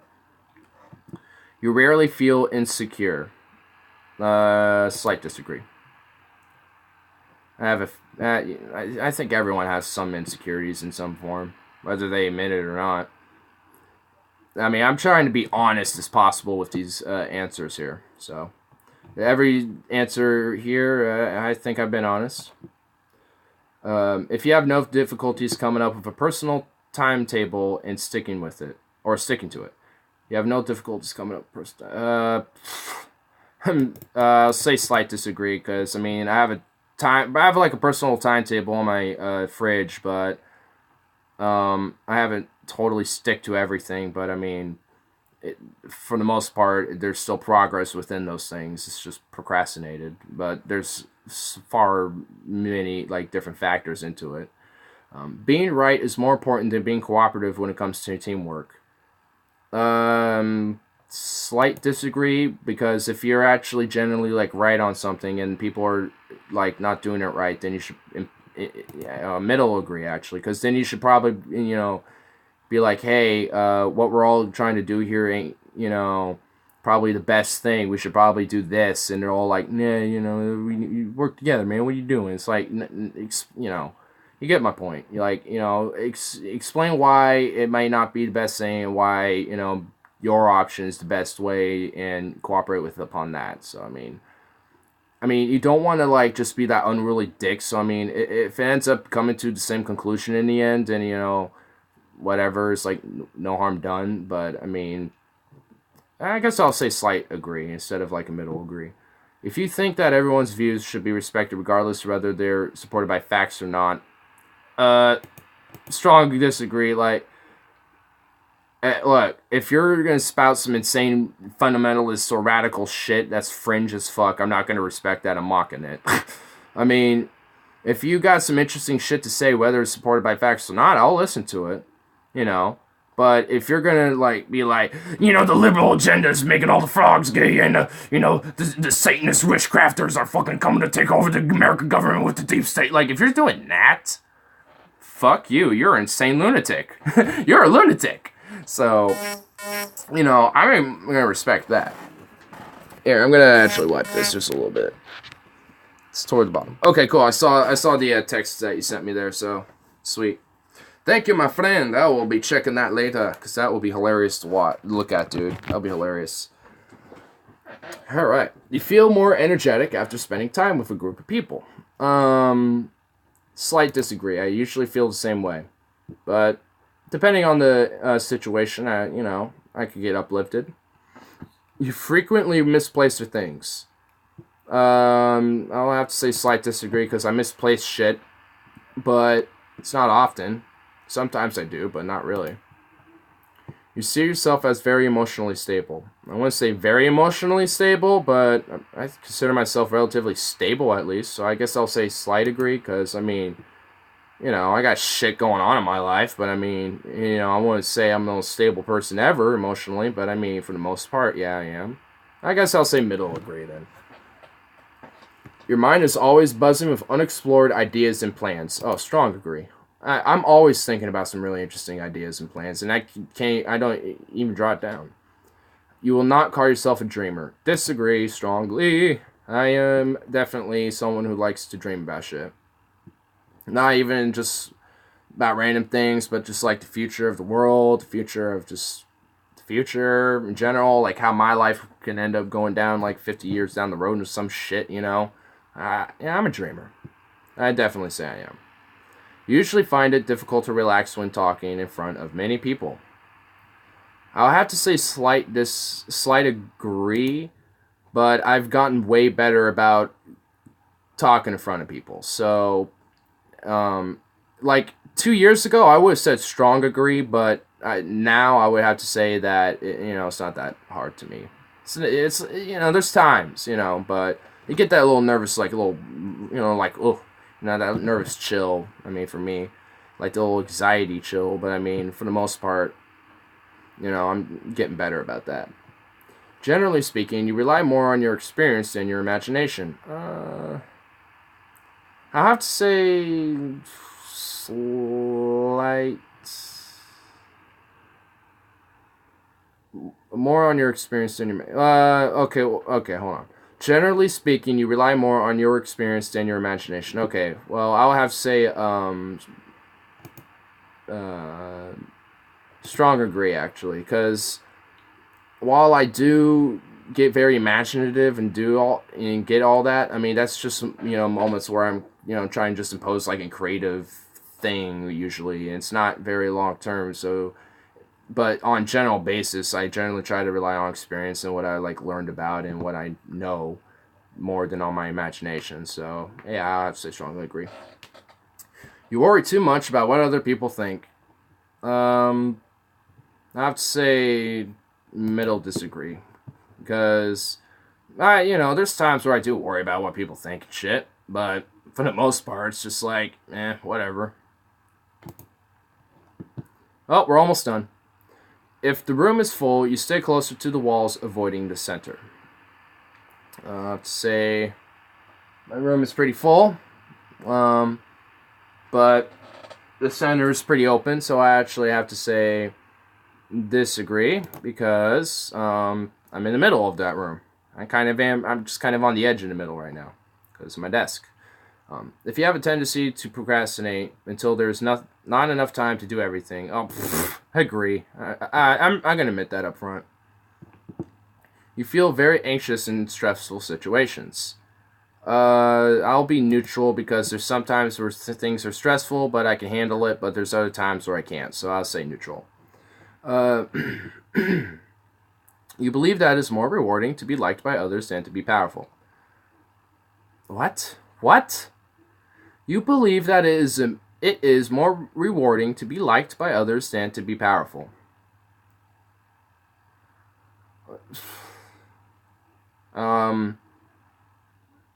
What?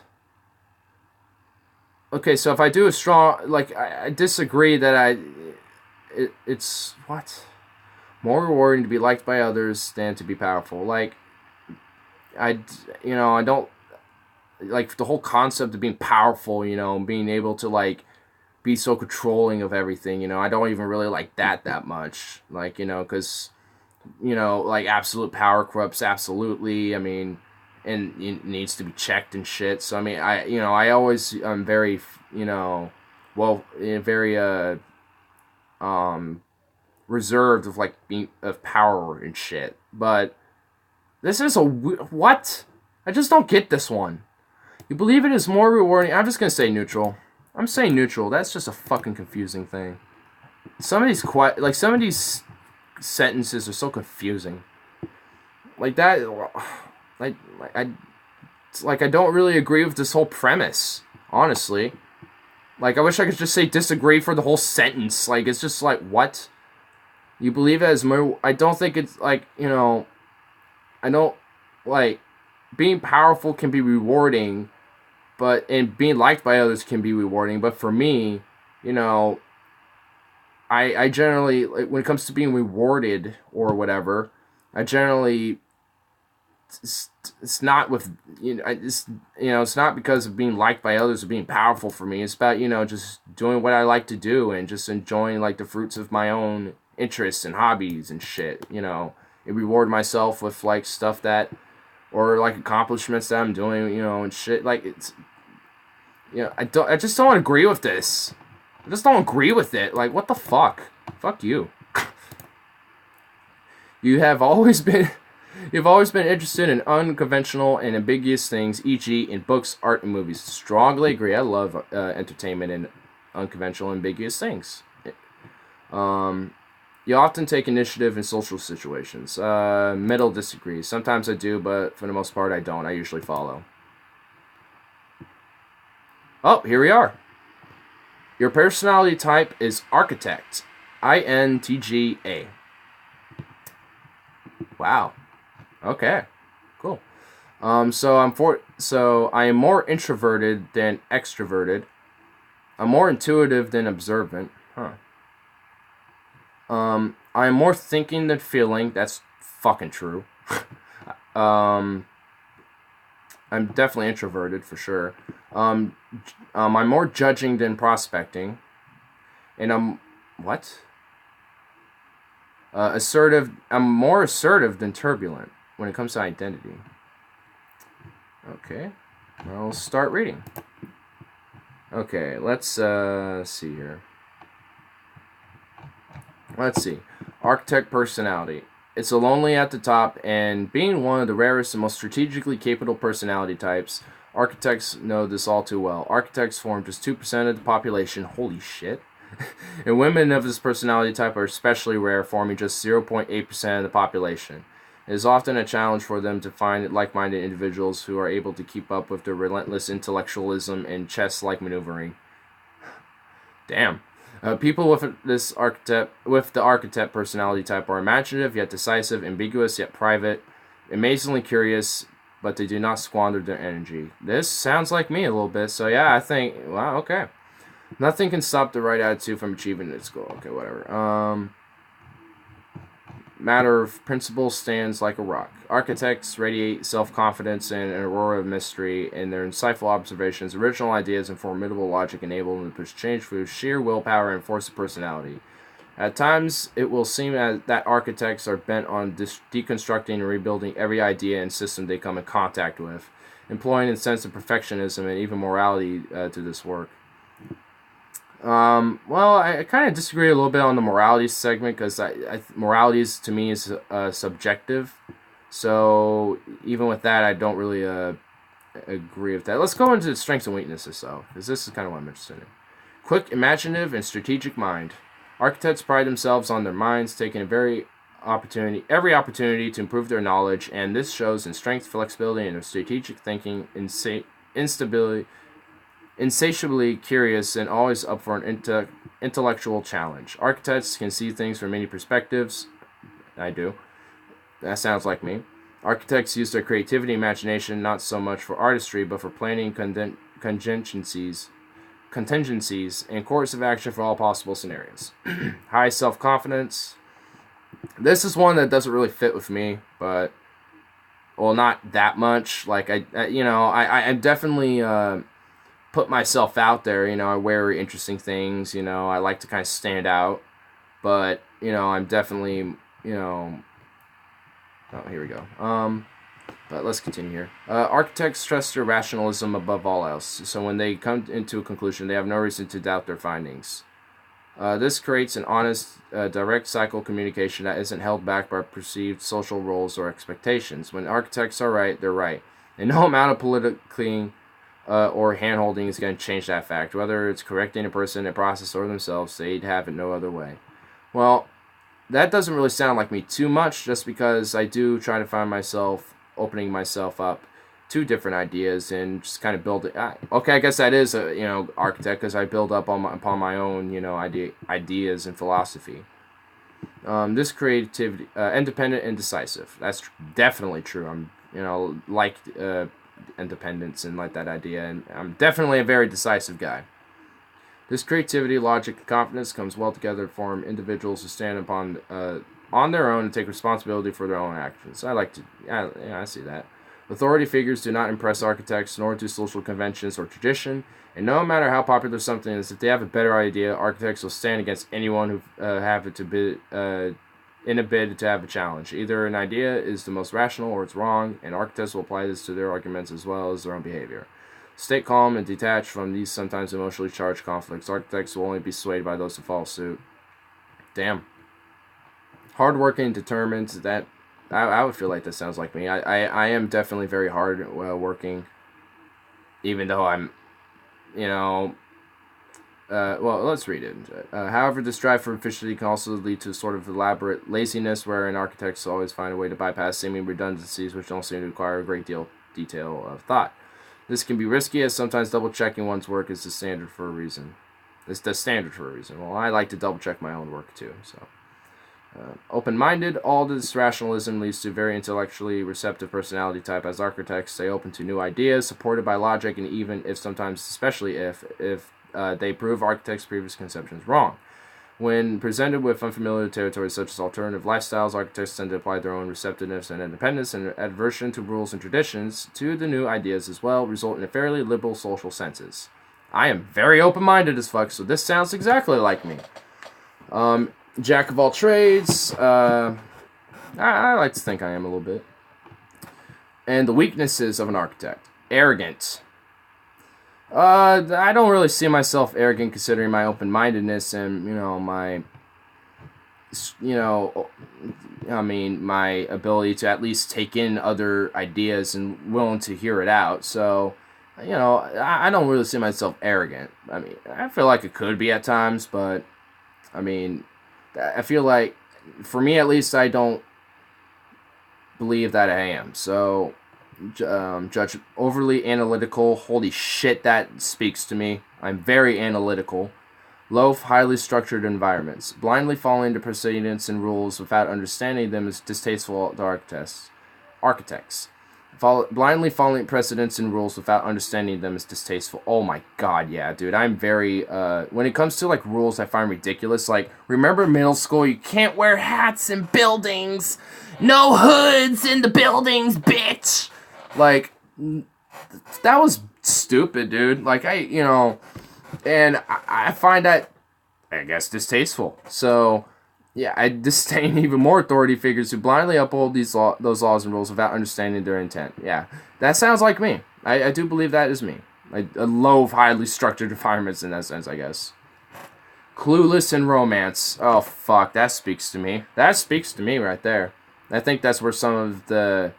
when it came to the insecurities statement from before, some of it comes into that, but it's just not my priority, so it's not my biggest interest at the moment. So, clueless in romance, though, that's, I would say, true.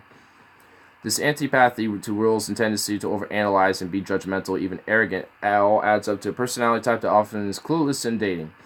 Having a new relationship lasts long enough for architects to apply the full force and analysis on the potential partner's thought processes and behaviors that can be challenging.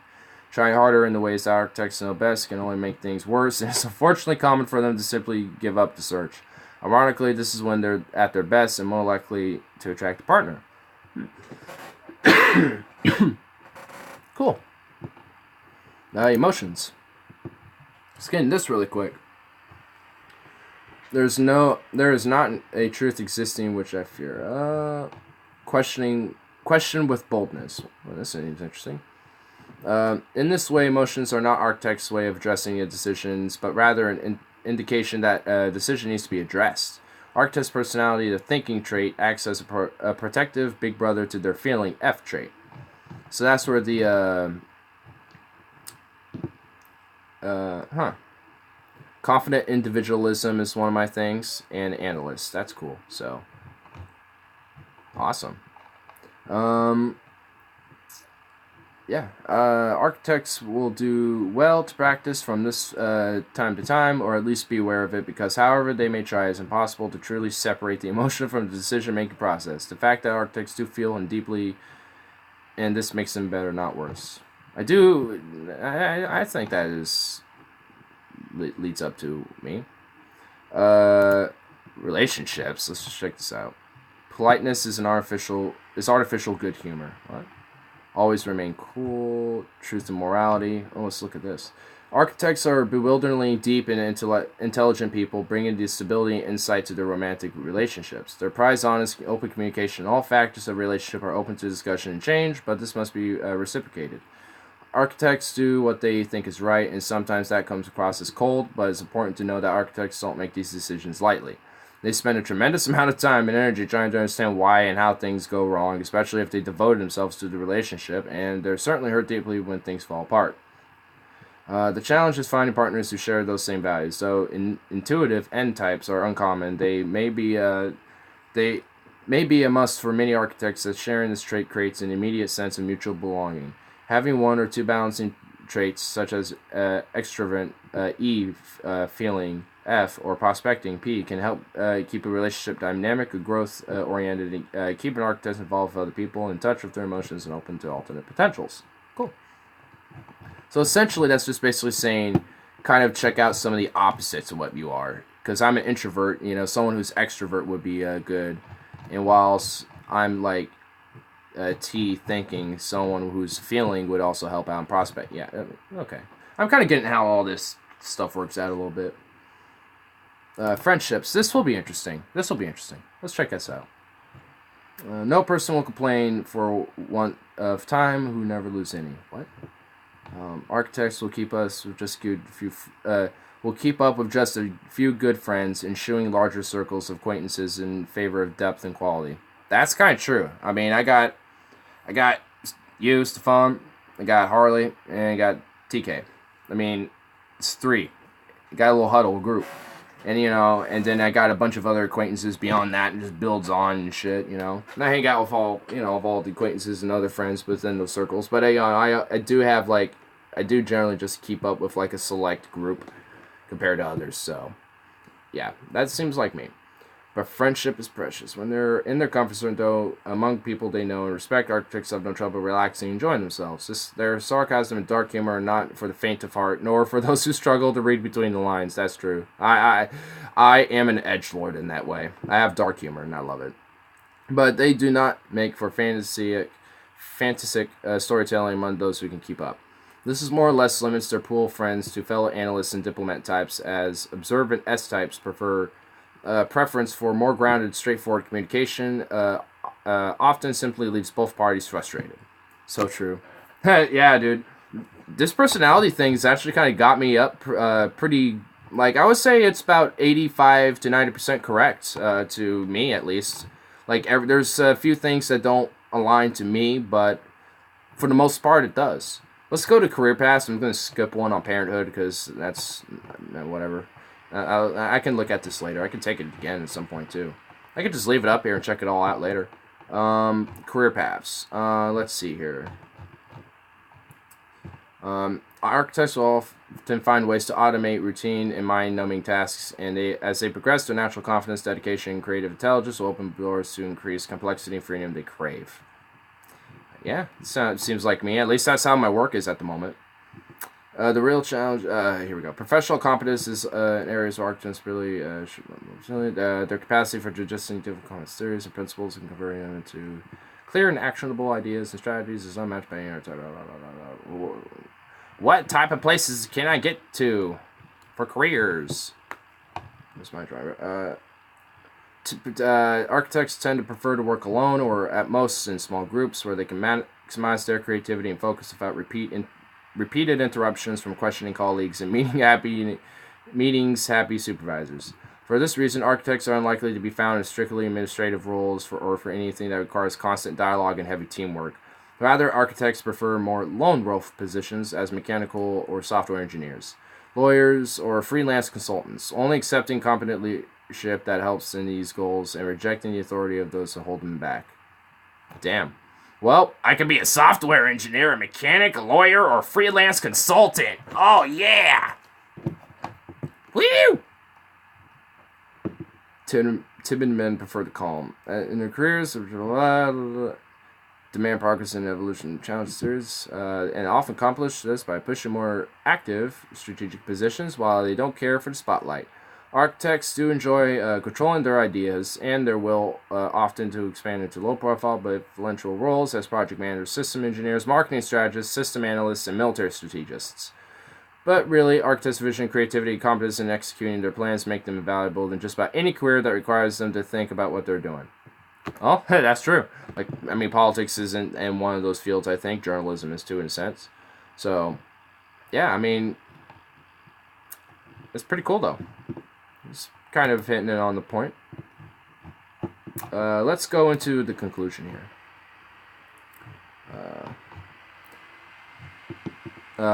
As you move forward, armed with powerful intellect and strategic thinking, architects can outmaneuver obstacles that seem unbeatable to most. At the same time, there are many quirks, such as often constrained rationalism, lead to many misunderstandings. Those misunderstandings end here. What you read so far is just an introduction. We have a great deal more to tell you about your architect personality type. At some point in reading through your results, you probably hit a tipping point. You went from a trademark architect skepticism to wait, what? You may even be a little uncomfortable because you're clearly not used to being understood, even by the people you're closest to. Chances are they accepted that as part of who you are and may even be grown up proud of it, but yeah, I think so. I wasn't like, wait, what? Only a few times, but it's just probably because I think it just doesn't actually apply to me, really. Let's check out the very last part. Because I want to see who I related to, because in the end, you can see who you're, kind of like. So let me try to see your results. Let me check out the results here. Where is it? Oh, here we are. Architects you may know. Samantha Power. Okay. Christopher Nolan. That's pretty cool.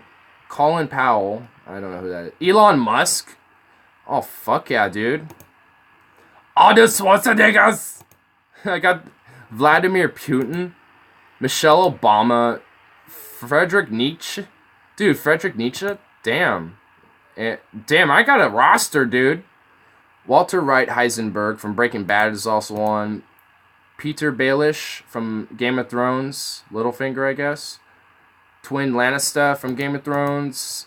Gandalf the Grey, dude. Fuck yeah. Dude, I got a Gandalf in my roster. Fuck yeah, dude. Fuck yeah. Yennefer of Vengerberg, the Witcher series, I guess. That's cool. Katniss Everdeen from the Hunger Games. Okay. 7 of 9 from Voyager. Star Trek Voyager. Fuck yeah, dude. Professor Moriarty from Sherlock Holmes. Oh, hell yeah. I got a roster, bro. I got a roster. Yeah. Got Elon Musk. Got Putin. Friedrich Nietzsche. Nietzsche. I don't know why I keep saying Nietzsche. Got Schwarzeneggers with the masters. The masters. I don't know who Colin Powell is, but Christopher Nolan, that's pretty cool too. Hell yeah. That's dope. That's some cool shit. I'm gonna leave that up so I can read the rest of that. That's pretty dope, dude. I like that. I thought I would be... I knew I was gonna be kind of like somewhat in like a very analytical or like logistical type of dude. But that's pretty cool. Got to learn about my personality. Oh wait, I was gonna make a sandwich. I'll make that sandwich really quick. Might as well. Might as well just make that sandwich. I just want to try it right now before the bread's going. Well, before the bread goes. Got a mango. Gonna make myself a sandwich.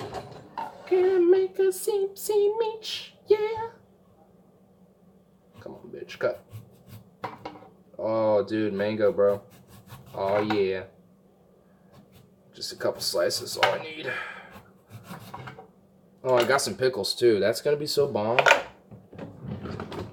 I'll just put this in a wrap so it's preserved. Don't want to have this mango go bad, because I'm gonna make more of these sandwiches if it's good.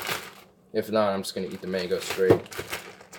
Put like a little bit of a. What would I put on there? I don't even know what I put on there.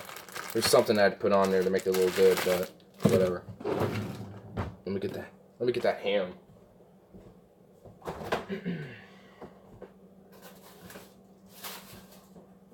Get the honey mustard and the pickles. All right, this is gonna be interesting. Wonder how this is gonna turn out, dude.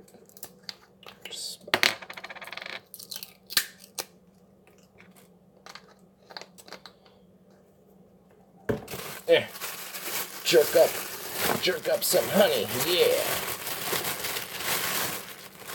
God, this ham is so good, dude. Like, it's I don't know what it is about this Chipotle mango ham, dude, but it is so bomb. Go put like one more on there, save the rest for the future. Boom. Let's get some of the mangoes on there. Boom. Let's call it good. Like that. Get some of the pickles. Pop. I'm getting juice everywhere. That's great.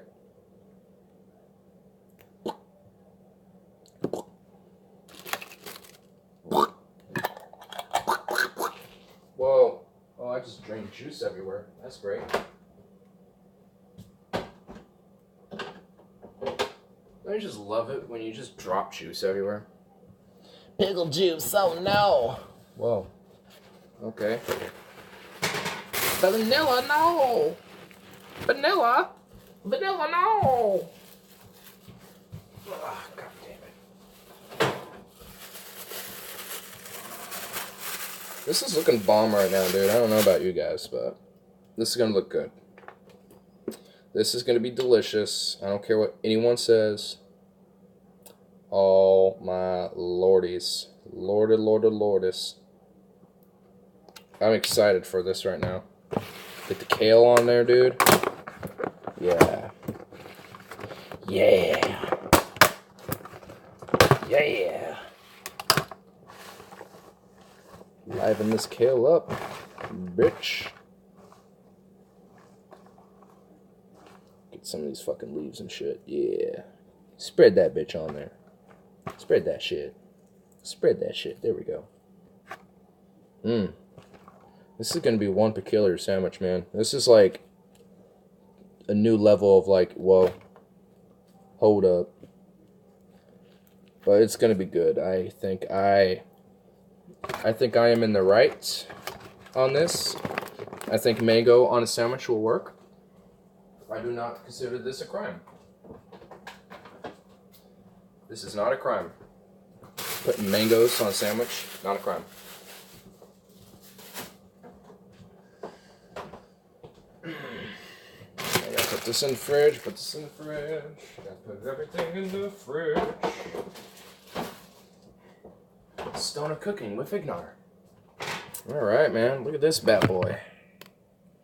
Basic as fuck. And see, I don't need a bitch to make me a sandwich. I make my own damn sandwiches. Boom. Perfect. Don't need to do anything about that. There we go. Nice. We are Gucci. Let's move. Let's have a little bit more and see how this works. Ugh. Oh shit, this is still closed. Alright. I'm an architect. Architect, man. Hell yeah. Ooh. Fuck. I'm an architect. Yeah. Ain't working out, we'll put it right here. Charge our phone up some more. Dude, this is probably just... Okay. With what Stefan told me earlier, being on the news, that's funny. Like, So, straight up, I showed it one time where Selwood Bridge was closing, and I was on the news too. So, this is like the second time I was unintentionally on the news. This is next stream. I'll definitely have to check it out. I think it's time for a new motto, and I think a really good one for right now.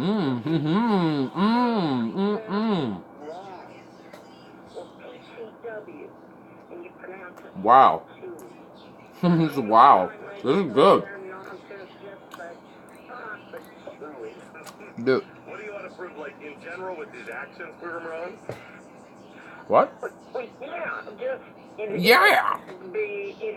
be honest, upright, and just do the right thing. And if the courts or whatever have to get oh my God. we'll prove them wrong. Yeah, that's a great. Dude, lay off the Xanax, woman. She's on Xanax or something, dude. Oh my God. She's like, yeah. Dude, I think she had too much wine that night. Or tonight, or whenever this has happened. Too much wine, bro. Too much wine, lady.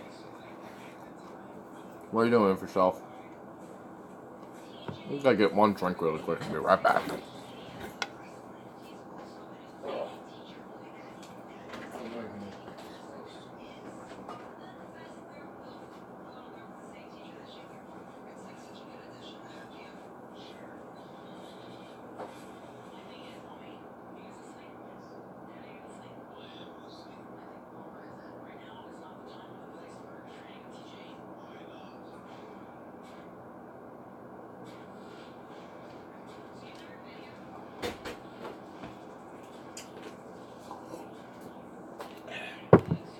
That was pretty cool, taking that personality test. That was awesome. Glad to know my personality.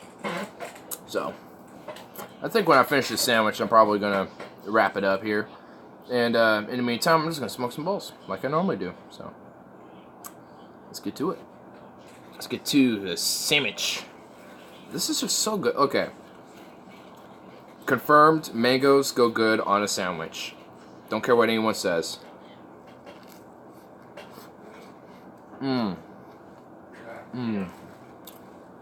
Maybe a little more honey mustard, but I love honey mustard, dude. Yo. Mangoes go good on a sandwich. Mangoes go really good on a sandwich, confirmed. I got a Chipotle mango ham from my work. Oh, okay. I bought some kale, some pickles that were like pre-sliced to put on a sandwich. I got some honey mustard. I bought 2 mangoes because that was cheap as fuck. And I sliced a couple slices of mango on here. Oh, it's so good. It's just, I'm surprised this turned out really great. It looks like a good sandwich. Honestly, there's not a lot on here, but it's really. I feel like I love honey mustard, so I'd probably put a little more on here, but I love honey mustard. Yeah, it's so good. Oh, I just love honey mustard. It's like the best. To me, that's just like the best. Oh, I just like took a fat chunk out of mango. I've never had mango in a sandwich before, though. Me neither. I was thinking about it at work. I'm like, yeah, I'm gonna do it. So I did. It's good. I'm glad I did because I'm gonna do this again. Luckily, I got it. That was a Portlander thing. No, nope. This is just. I've never heard of this. I never heard of people putting fruits and shit on. I mean, besides the tomato on sandwiches, like mangoes or like strawberries or something in sandwiches. I've never heard of that, but I made it work. I made it work. I have made it successful. You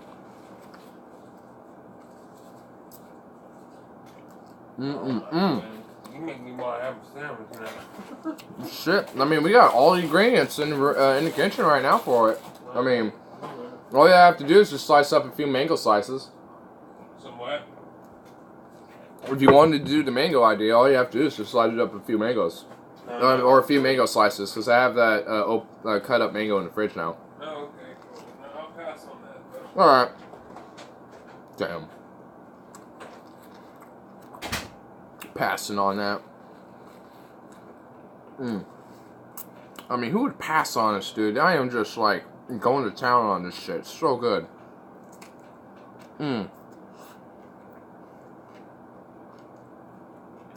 I'm like... I'm just, like, I'm just, like, picking out on the fucking stream, dude. I don't give a fuck right now. I don't give a fuck! My fucking address goes fucking flying. Ugh, man. Where is our supplies? We need to initiate the supplies. Oy, oy, oy. Man. You know one thing I need to, like, get is, like, some, like, books on Nietzsche. Like, I didn't realize that I was, like, into, or related, personality-wise, somewhat related towards Nietzsche in that sense. Like, sharing a similar personality traits. That would be cool to, like, check out some of his books, kind of see what would be interesting about him and shit. That would be cool, dude. That would be so cool. Because that's another book I should get. It's, like, something from Nietzsche. Like, get a really, like, a good popular book from him. Read up on that. Because there's so many different books. Like, I was reading earlier, like, War's Racket I want to get. Freedom for Speech for Me, but Not for Thee. I want to get that book. What else? Manufacturing Consent by Noam Chomsky. There's just a lot of books I want to get, dude. I just love reading, man. Reading is very fun. It's just a very nice pastime to just, like, delve into books. Sometimes, like, when I read Astrophysics for People in a Hurry, in my mind, I have, like, the subtlety of, like, Neil deGrasse Tyson's voice, like, reading over what I'm reading. It's just like, hey, got deGrasse Tyson's voice in my head. Hey. I mean, not literally. I mean, it's just figment of my imagination. But I love that book, though. It's a great book. But I just got, like, 2 more chapters, I think. I haven't read in a while, so I've been kind of procrastinating on that. But I'm gonna get back into it, dude. I need to, dude. Get to learn more shit, reread the book afterwards. Just refresh knowledge. Like, my definite intention with all these books is to, like, in the end, just be able to just reread them and just be like, hey, you know. It'd be kind of like where my core views all come from. It's just like all these books and shit that I've been interested in checking out.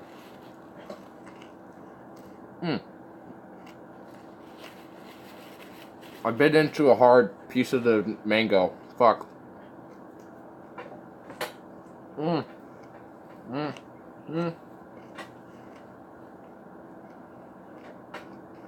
Damn, dude.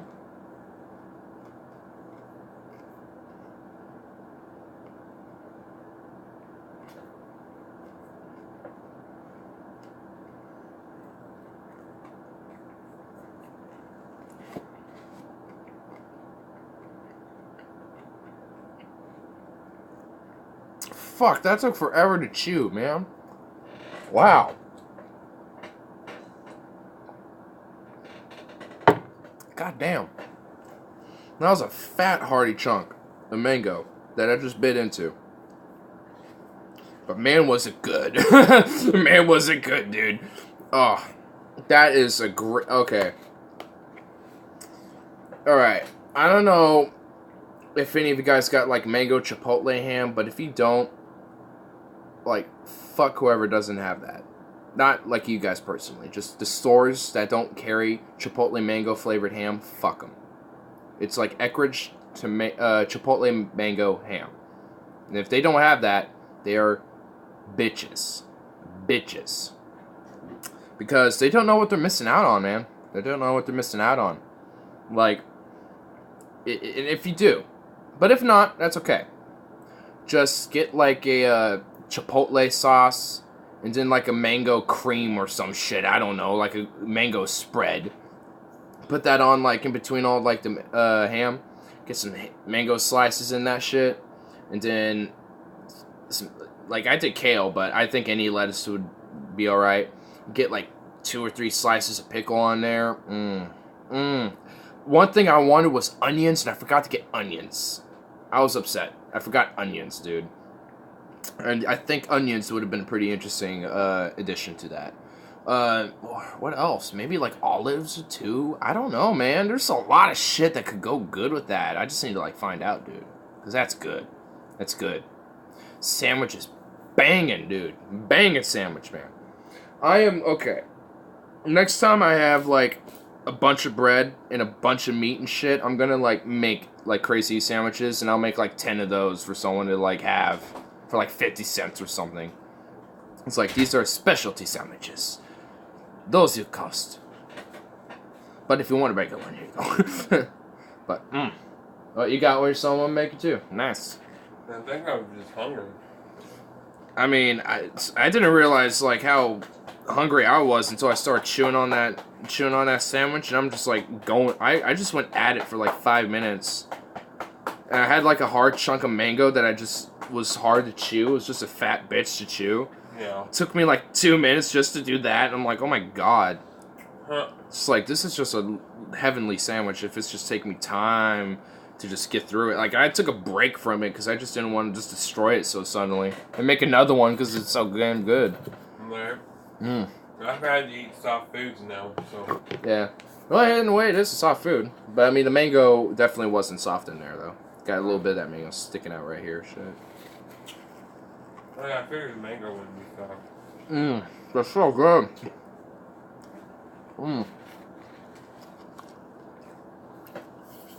Damn. Like, nothing just says, like, a good, nice snack, like just a quick sandwich, you know? Like a little bit of ham, a little pickle, lettuce, a little mustard on there. Sometimes, you know, that's just what the stomach needs. It's just a nice, hearty sandwich. Only mine has mango in it. Mine's a little exotic. Mine's a little out there. He's not natural, okay? Don't make fun of my sandwich. But damn, is it good. Ooh, so good. Like, I am making those as, like, my standard sandwich. What should I call it? Like, I should call it something. I think I like... But I need to, like, have, like, the final thing before I can call it something. Boobs over Oregon? I was thinking more like Hawaiian or something. Like, what if I had pineapple in there, dude? Like, slices of, like, those round little pineapple slices. Like, put 1 or 2 of those in there. Ooh, that, I don't know. I don't know, dude. I don't know. I think that would be good. I don't know. I kind of had some ideas in mind, like the Hawaiian, but there's nothing super Hawaiian besides just the mango. So, but the Chipotle adds that ting to it, so I don't know. Maybe like the Aloha. You know, it's just so lovely to say, look up to, and just be like, oh, hello, sandwich, and then you just chow it all down. And because Aloha means hello and goodbye, it could be like, well, Aloha. Hey, you're gone now. You have been consumed in very lovely and so just great consumptions. I was trying to say something, but it fucking like just plopped out as like a word diarrhea shit.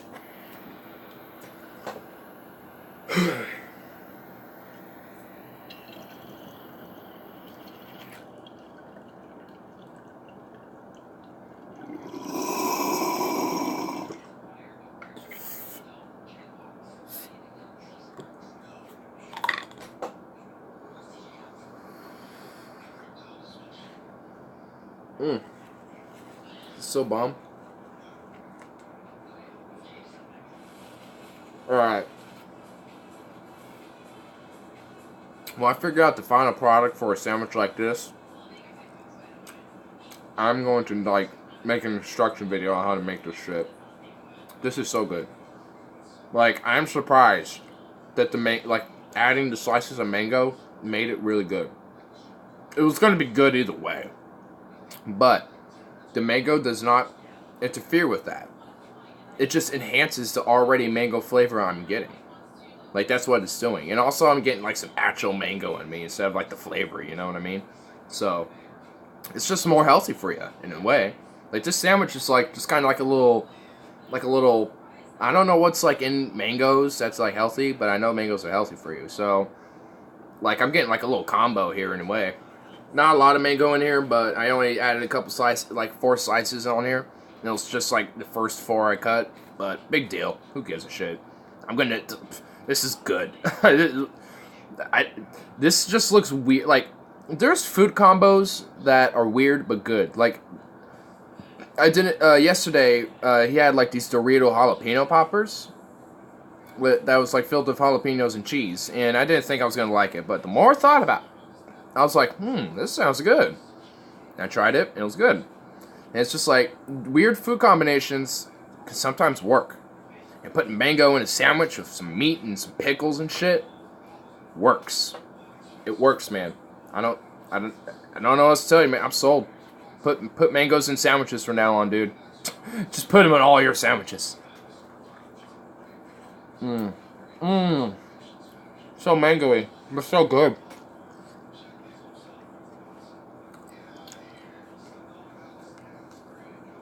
Damn, dude.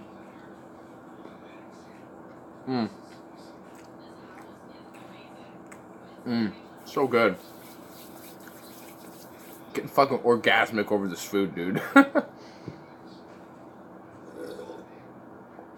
Anyway. Like I said, I'm going to finish the sandwich. Grab another bowl. I think I'll wrap it up for tonight. Watch a few more videos. Check out that article of me at fucking like Furlandia or some shit on Oregon Live. That's going to be interesting. That'll be cool to see. But, hey. When I find it, I'll check it out because that's going to be great. So. I'm just gonna eat the mango straight up. That was good. This is good. I am like satisfied right now, dude. I'm satisfied. Found out I'm like an architect type. Personalities are similar to Musk, Friedrich Nietzsche, fucking Walter White and shit. It's pretty cool. I got Gandalf in my roots. Hell yeah. I am a Gandalf! Not really, but you know what I mean.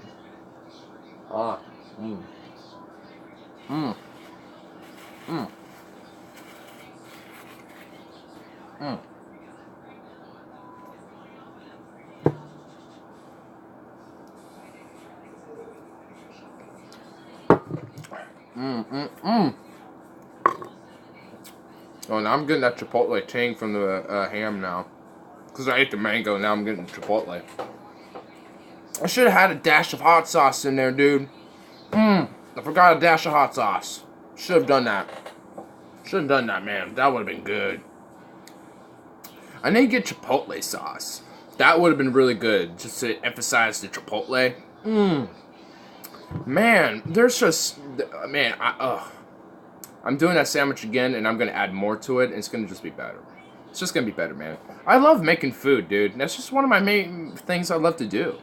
It's therapeutic to me. It's therapeutic, because it kind of emphasizes my creative mind. I like to be tidy and, you know, make sure that I got a good kitchen I'm working in. Like, hey, I mean, learn some cool shit about me. I got an architect personality type. Mangoes go good with a sandwich. I mean... Fuck yeah, dude. But, unfortunately, it comes to a near close. Yeah, I've got, like, fucking bread and kale and all this shit in my mouth.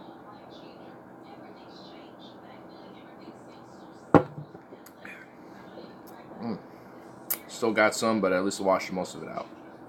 Whatever. Whatever. That was so good. So good. I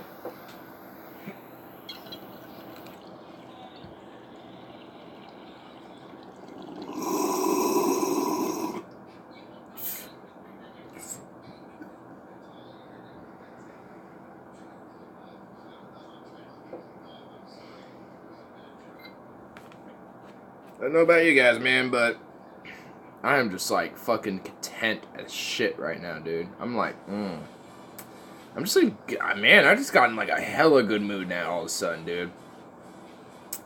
I think like like making food for yourself kind of unleashes like a little bit of dopamine in your brain. I think it does a little bit because it kind of gives you the sense like, yeah, I'm making food for myself. I'm benefiting my body, you know? And also it's just like, you know, you're making something and you're, you know, making kind of an accomplishment, you know? Like, yeah, I did that. Yeah. And now on top of that, you're eating some food and you know, when you do that, that just kind of naturally makes you feel good. And it's like, food in the belly. You know, and combine all three of that, you just get like a triple combo break here, and you're just like, satisfaction. I don't know about you, but that's how I feel whenever I make food, and, you know, it's just it's satisfying to me, man. And I think, you know, people, like, some people more than not tap into that and really, like, delve into that, you know, interest and that passion about, whoops, hold up. Don't want any of this flying around in this horrible, god-awful, fucking literal coffee lid for Folgers. Folgers. Get yourself a nice cup of Folgers for your nice, good coffee brew in the morning. Folgers. Trusted in every coffee mug in America. I definitely have to say Folgers is just like all I know when it comes to coffee. And then Starbucks. And then what's that one? Black Star Coffee. Those are like the only three places that I know of about coffee. Is Folgers. And then like Starbucks. And then fucking Black Star. Like there's coffee joints all around here, dude, but I don't do coffee. So that's all I know. I'm just like, whatever. I mean, my parents, like, my dad has a cup of coffee all day. Like, he makes that shit last the entire day. And if he has to reheat it, he will. And he does. Like, I don't know why or how, but he does.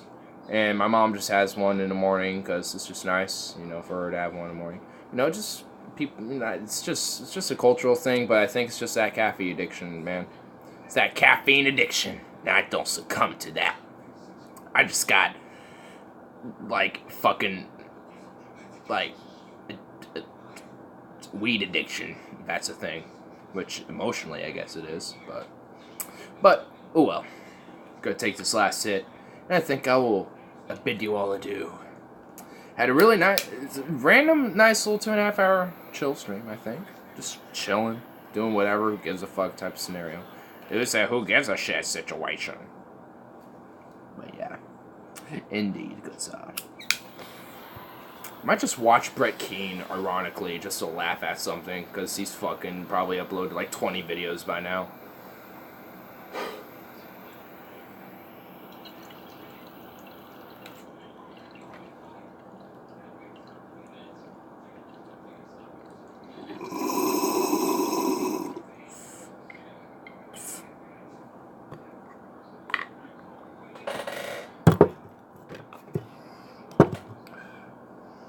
Oh, fuck. Got me good. It's like a drop of OJ left to kind of cure that. But alright. Peace out, everybody, bitches. Everybody, bitches. Peace out, everybody, bitches. That's my new thing now. Peace out, everybody, bitches.